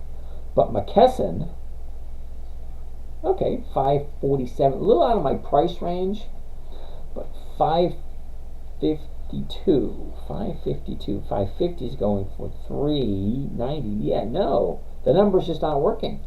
Okay, if I bought it at 552, I'd be looking to get $5.52.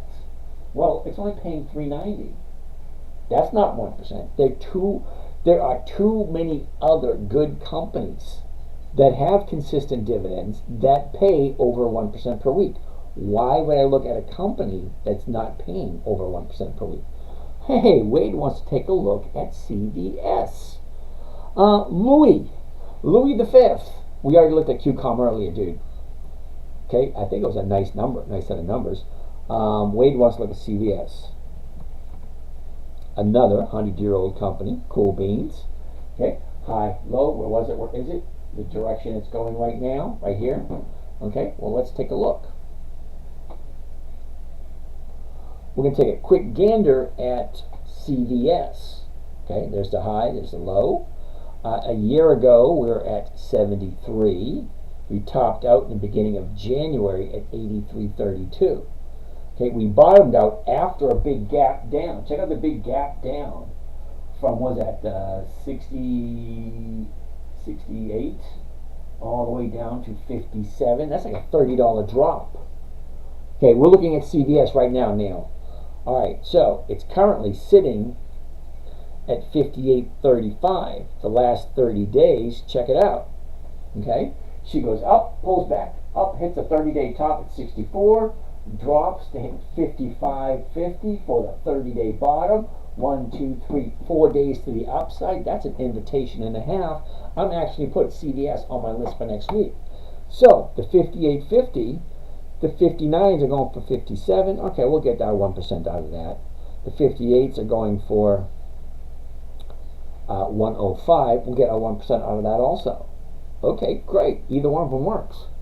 Sell. Why would I sell CVS? Well, why would I want to get out? CVS has been around for over 100 years. They're in every major city in the United States. Why would I want to jump out of CVS? I'm writing CVS for next week. Sorry, Neil.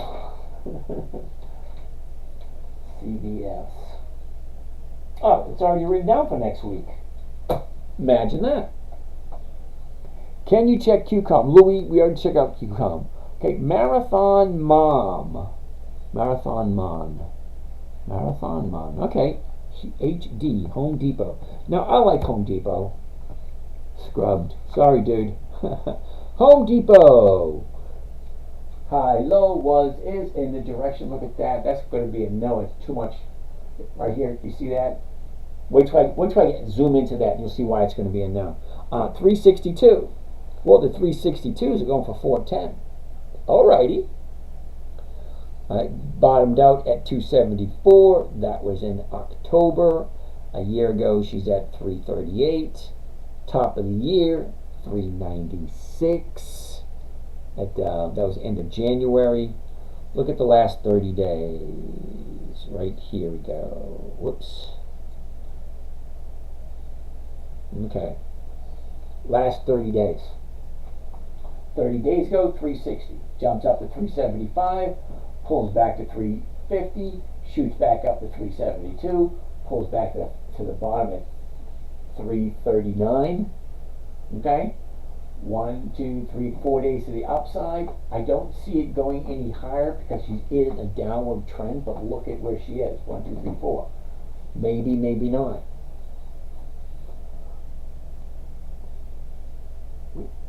I didn't want to do that, damn it. Oh well. Okay, so that's Home Depot. Let's move on. What's the software you're using? Tycoon, this is not software. This is a trading platform.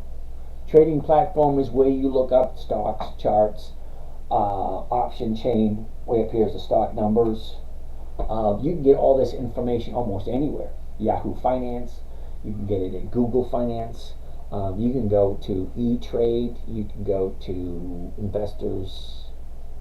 What do you call that one? IBD.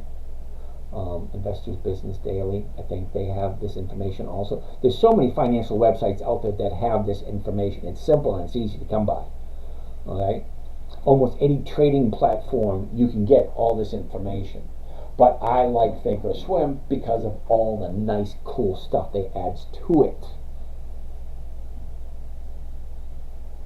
All right, let's keep progressing. That's Home Depot.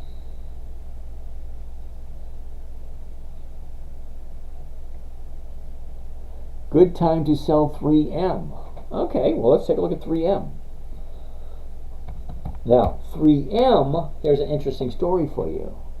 Okay, 3M used to be a dividend king. They have been in business for over 100 years. Now, at the beginning of the year, the brilliant CEO had a little bit of an issue, and he thought it would be better to cut the dividends than to figure out another way to pay the investors. Now, 3M is no longer on the dividend kings list. But they're still a 100-year-old company, and I still invest in them because I don't really agree with the CEO. Okay, they're still doing fine. They're at 127. The 127s are going for 121 to 154, so you might be able to get your 1% on 3M. Now, I bought 3M this year, right around that mess. Damn it, something in my eye. Damn it. But yeah, I wouldn't be jumping into 3M at the moment.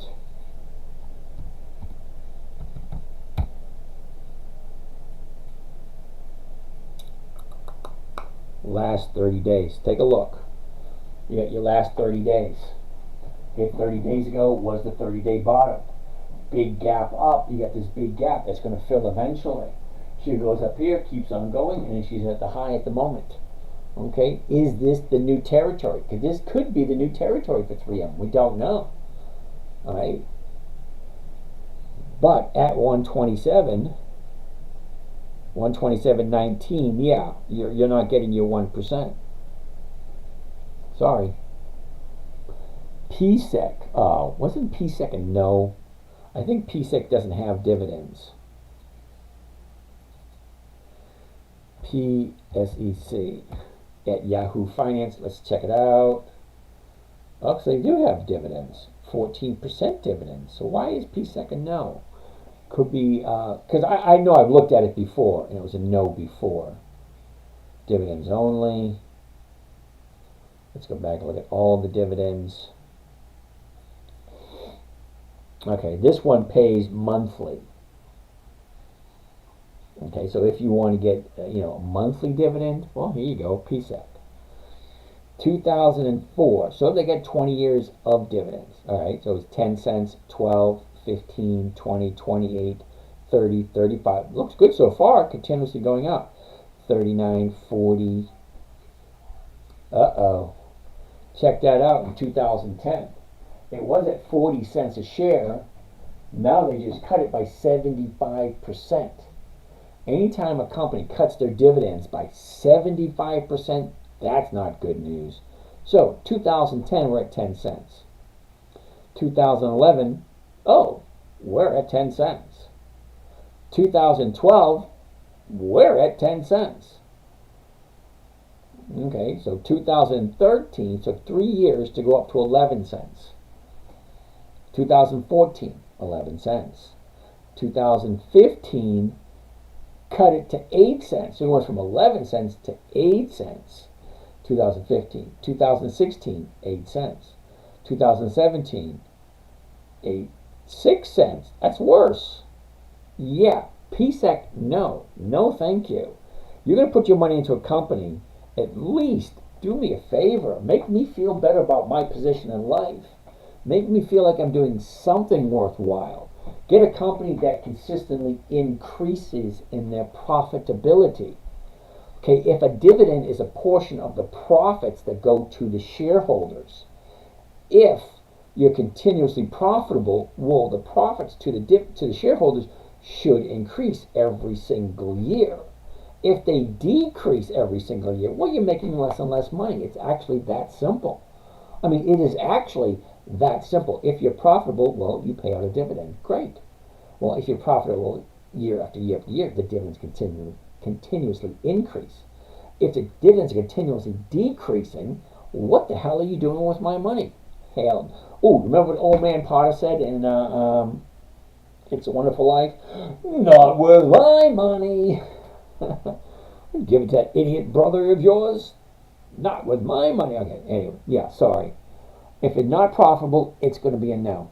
And if PSEC keeps decreasing their dividends, that means they're not as profitable as they were last year. That means they're making less money. Why would I put my hard-earned money into a company that is not profitable? This boggles my mind that people do this. It's like, what the hell are you thinking? Putting your hard-earned money that you have to get a return on to be able to live comfortably as you get older. You're putting it into a company that's not continuously profitable. That makes no sense to me. All right, let's move on.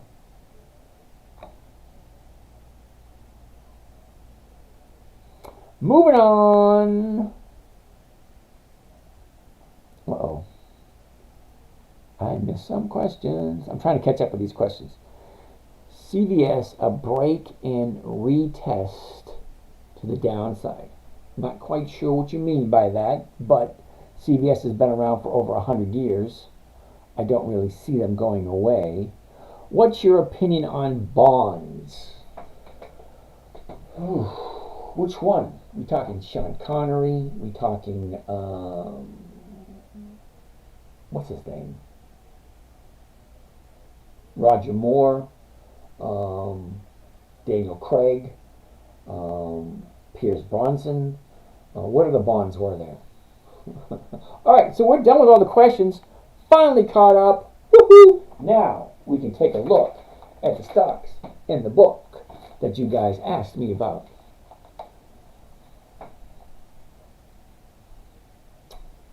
BA, Boeing. Cool beans. Let's take a look at Boeing. Boeing. Nice little jump today. Cool beans. As always, high, low, where was it, where is it, blah, blah, blah. So we're going to take a quick look at Boeing. So Boeing, BA, all right. There's our high, here's our low. This is where we are right now, 170.99. Okay, 180s are going for 299. That is a nice little premium. Great. So, a year ago, Boeing is sitting at 233, topped out in December at 266, bottomed out the end of April at 159. Here's the last 30 days right here. Here we go. 30-day high is right there at 197. 30-day bottom right there at 162. We're jumping up right there. Does that look like it can continue to go up? Well, look how high the high is. Okay, you can only have one high and one low. And as long as it's in between, I'm good with that one. So the question is, do I like Boeing? Do I like Boeing at this price? So if I buy it at 179.99, sell off the 180s, I collect $299. That's $3.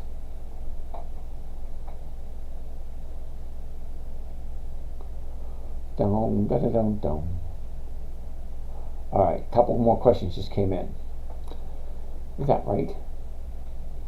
Dean, SQ, huh? Let's take a look at SQ. I have no idea what SQ is.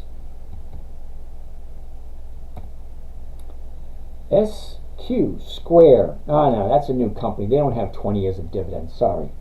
JB Chevron CVX. I like Chevron. They've been around. Okay, very first thing.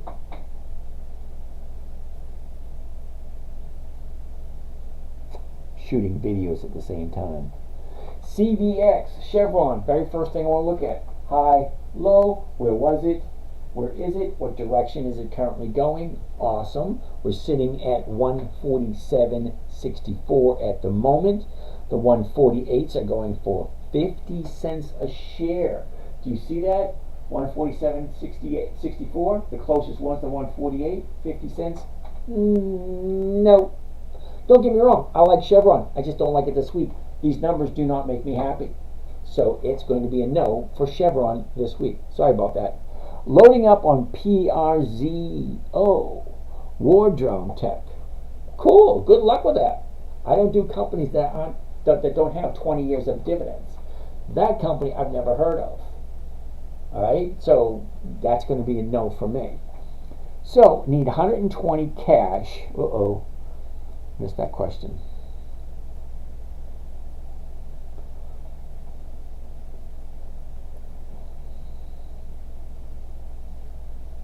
Okay, Mahesh. So need 120 cash to make 1,200 a week. Okay, so that Mahesh, that is not guaranteed. Okay. Now, when I say Chevron's 5 years too soon. All right, Neil, thank you for that. I'm not quite sure what you mean by 5 years too soon, but all right. But Mahesh, when I say I average 1%, I'm going to go back and I'm going to show you. I don't make 1% every single week. Okay, so week 3. Okay, week 3 I made 0.85. That was what, $900, almost $1,000, not quite 1%. Okay, week 4, 0.9, not 1%. I had a couple of weeks run that was really crappy. Where is it? Where is it? Oh, here, right here. Week 25. I actually lost money in week 25.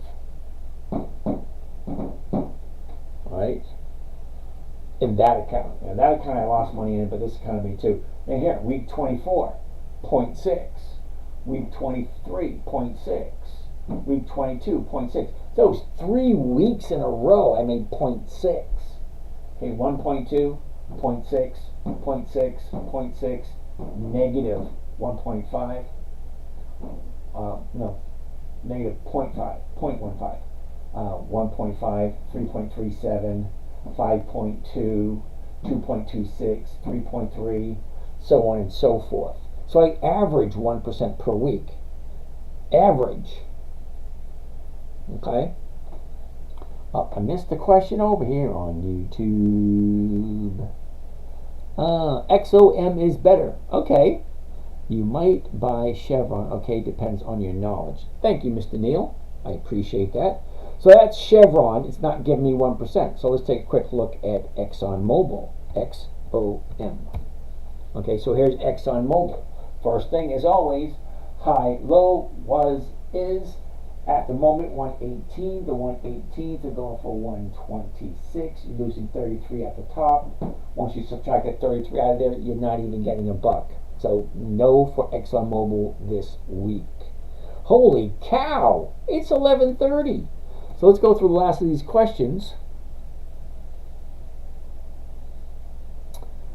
Just-in-time web. PRZO. Buy and hold. War ready. No, I'm not afraid of, standing in the line and, doing the Minuteman thing like we did, 1700s. But I'm not going to promote it. Okay, I mofo in. I have no idea what that means, Mr. Neil, ExxonMobil.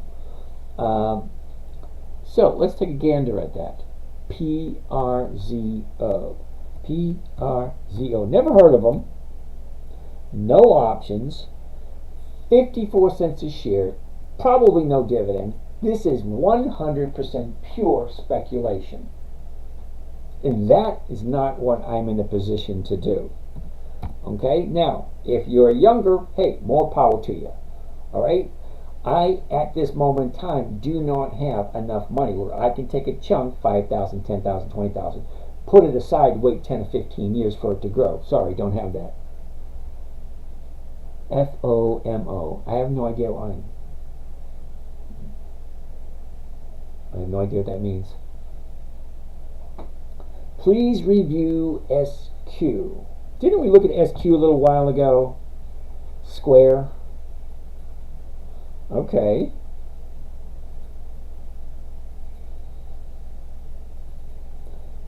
SQ. SQ. There are no dividends for the time period selected. SQ is a no. Sorry, dude. How do you have the share on the left side? Please share that. Uh-oh. How do you have share on the left side? Please share it. I have no idea what that means. Where is share on the left side?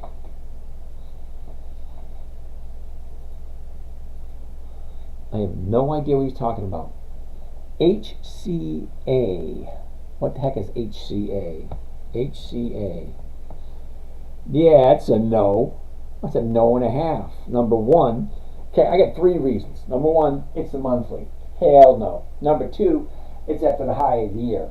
Double hell no. Number 3, $373. That's a little out of my price range. Now, I wish I had the kind of money you guys think I do, where I can afford 1,000 shares at $373.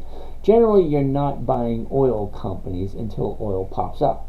Not necessarily, Neil. When I tell people I buy my stocks based 100% on the calendar, okay, there's no other reason, rhyme or reason why I buy a stock other than when are they paying their dividend. That's when I'm looking at it. Okay, I will look at Comcast 4 times a year. Could care less what it does. All right, Occidental Petroleum. I will look at Occidental Petroleum 4 times a year. I will look at ConocoPhillips 4 times a year. I will look at ExxonMobil 4 times a year. I honestly don't care time, date, month, year, hot, cold. I don't care about that kind of stuff. What I care about is when are they paying their dividend. I will take a look at it then. And if the timing is right, okay, I'll look at the chart, the high, the low, open, close, all that kind of stuff. What is the chart telling me? Okay, because the calendar will tell me when to look. The chart will tell me whether or not it's a good opportunity to buy, and then the numbers will tell me, am I making what I'm looking for? So they're kind of all 3 go together. And how can I have 33 more questions since past 11:30? So let's see if I can breeze through this. How do you have the chart on the left side? And how is it syncing with your option trades? Oh, that, cool. All right, you see this little tiny red square right there? Okay, that's red and it has a number 1 on it. Over here, that's red and that has a number 1 on it. So anytime I put anything here, it automatically fills over here. If I put it over here, it automatically fills over there. Now, if I change that to a number 2 or number 3 or number 4, then they'll stay separate. Yeah, you can have 4, 5, 6 charts and 4, 5, 6 option chains all on one screen. I like to keep things simple. Sorry. Okay, when is a good time to buy Macy's? Ooh. All right, now today's Friday. We're only at 150 people. I have that firm belief. If we're over 200 people, I'll stay on later. But under 200, I'm going to call it quits because it's after 11:30. Macy's, we'll take a look at it again tomorrow. I'll put it on the top of the list. It's on the list for tomorrow. We'll take a look at Macy's tomorrow. We'll take a look at all these other ones tomorrow too. 80s music. Ooh, I love 80s music. Yeah. All right. I sold 16 put on Macy's for August 23rd and made $50 in premium. Cool beans. JB wants to look at Pfizer. PFE. We'll write it down. PFE. Friday. We'll take a look at it tomorrow. All right. I'm just gonna wrap it up. Neil, thank you, Neil. That was very nice of you. Not guaranteed. Got it. Still awesome. How to learn more about this way of making money. Mesh, the best thing I can tell you, dude, come back tomorrow. Next day, until you grasp it. Then, when you're ready, join our morning trading group. Our morning trading group, we trade every day, Monday, Tuesday, Wednesday, Thursday, at 9 a.m. Now, I stay on until you guys run out of questions. Okay, so if you have questions and you want to ask me one-on-one while looking at the charts live, yeah, you do that in the live morning trading group. Okay? Oh, crap. Now we're over 200 people, which means I'm going to stay longer. All right. Here we go. Multiple people ask for how you have the chart on the left side. Please answer that. How do I have the chart on the left side? Well, because that's where it is. Okay? I could do this right here.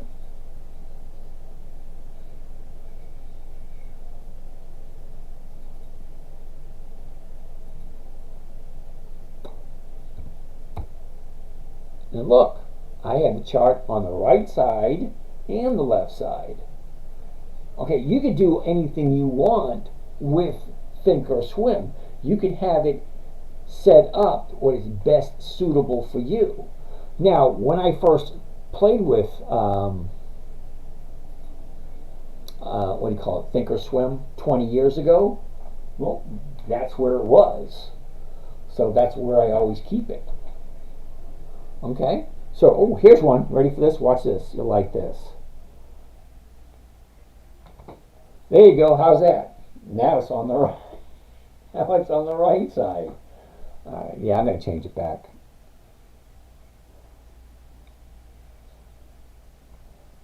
All right, so let's keep going with some questions. JB, fear of missing out. Yeah, okay, JB, I'm going to address that fear of missing out stuff. When I first started trading 20 years ago, I would get so upset when I'm looking at a trade and I miss it. And I think, damn it, I miss it. And I thought it would never come again. Yeah, don't worry about it, dude. The stock market has been around for over 400 years. 1602, the first dividend stock was sold. 1607, the Amsterdam stock market opened up. Okay, so it's been around for a while. It came here to the United States in 1778, I believe it was. Okay, so the stock market's been around, and now with the internet, people are getting more involved in it. Fear of missing out, FOMO. Okay, there you go. Please review NYCB. Oh boy. Wait a minute, we're done. We're done for the night. I'm just answering up some of these questions. I'm going to call it a day. But I said if it's over 200 people, I'll stay a little longer. You guys are doing it to me on purpose. NYCB. Here we go. A year ago, we were at the top at 37.41. We bottomed out at 4.82. Right now, we're at 11. Holy cow! I had this thing at like $3 or $4. Oh well, it's what it is. You miss some, you lose some. All right, so last 30 days. Okay, 30 days ago, we opened up at 10.25. A couple of days later, there's our 30-day high at 12.14. A week later, we got a bottom at $9.10. We actually have a double bottom. Check it out. On the 25th, and then again on the 4th. Okay, here's a bottom. It's starting to shoot up. All these days up. Okay, now it's at 11. It has space to go if you like it, but right now the stock's at $10.99 if I want to buy it. $10.99. So the 11 is going for 25 cents. That's nice. But the thing is, NYCB doesn't have any dividends. Alrighty. NYCB. Holy cow, they do have dividends. They started paying dividends again. Now, as you'll see, in February, the dividend was 15 cents. June, the dividend's 3 cents. So they changed quite a bit. Because we were following it when it when it got taken over by someone. I forget the exact story. But look at the dividend. The dividend was 51 cents for the longest time. 75 cents. So in 2004, it's at 75 cents. And it stayed at 75 cents all those years. No increase in the dividends whatsoever. And then they started getting in financial trouble, and they went to 51, and now they're finally at 3 cents a share. Okay, is what it is. PFE, yep, Pfizer's on the list. GS, Goldman Sachs. So if you like NYCB, okay, I got in it, I made some money for a while, and then finally I got out, and it's like, lost money in the long run. What do you think about Lulu? That's a no. They haven't been around for a while. It appears to be good value. Joe, really? Lulu? 258. It's at 259.60. The 260s are going for 430. Okay, nice premium. Cool beans. Let's see, how do they pay their dividends? Because I'm pretty sure Lululemon is not 20 years old. Oh, boo-hoo. There are no dividends this time period. Now, I got 300 companies to take a look at. Do I really want to have 301, especially when 301 doesn't have any dividends? No. It's a no. All right. I'm going to breeze through these last questions and we'll be done. What do you think about Lululemon? It's going to be a no. Bama Redneck James, he is asking how you have your own option chain next to your charts. Well, I get what he's asking. All right? Here, the option chain is next to the chart. The chart's here, the option chain is here.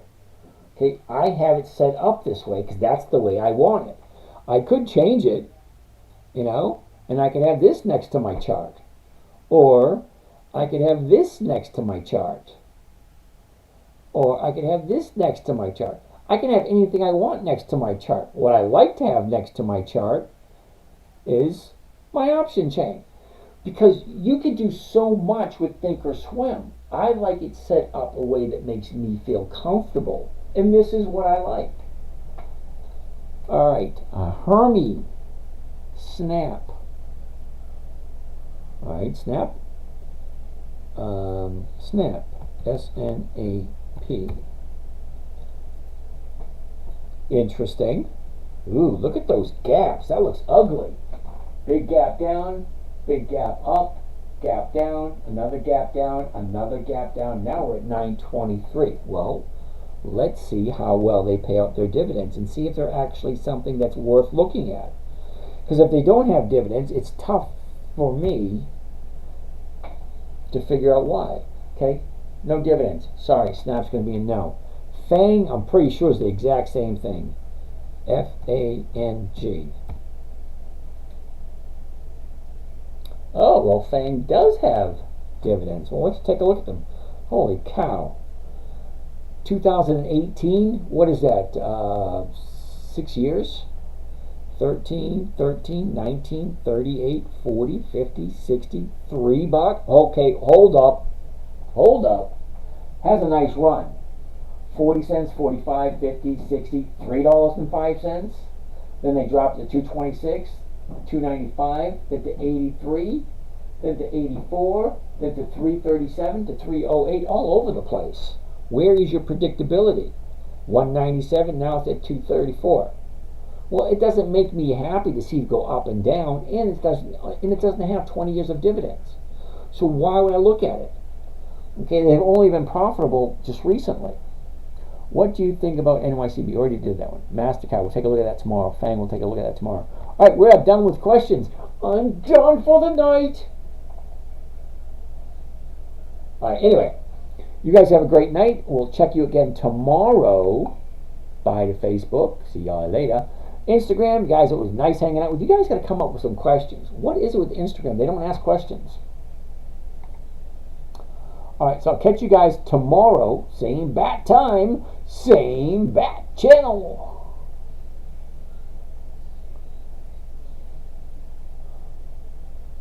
And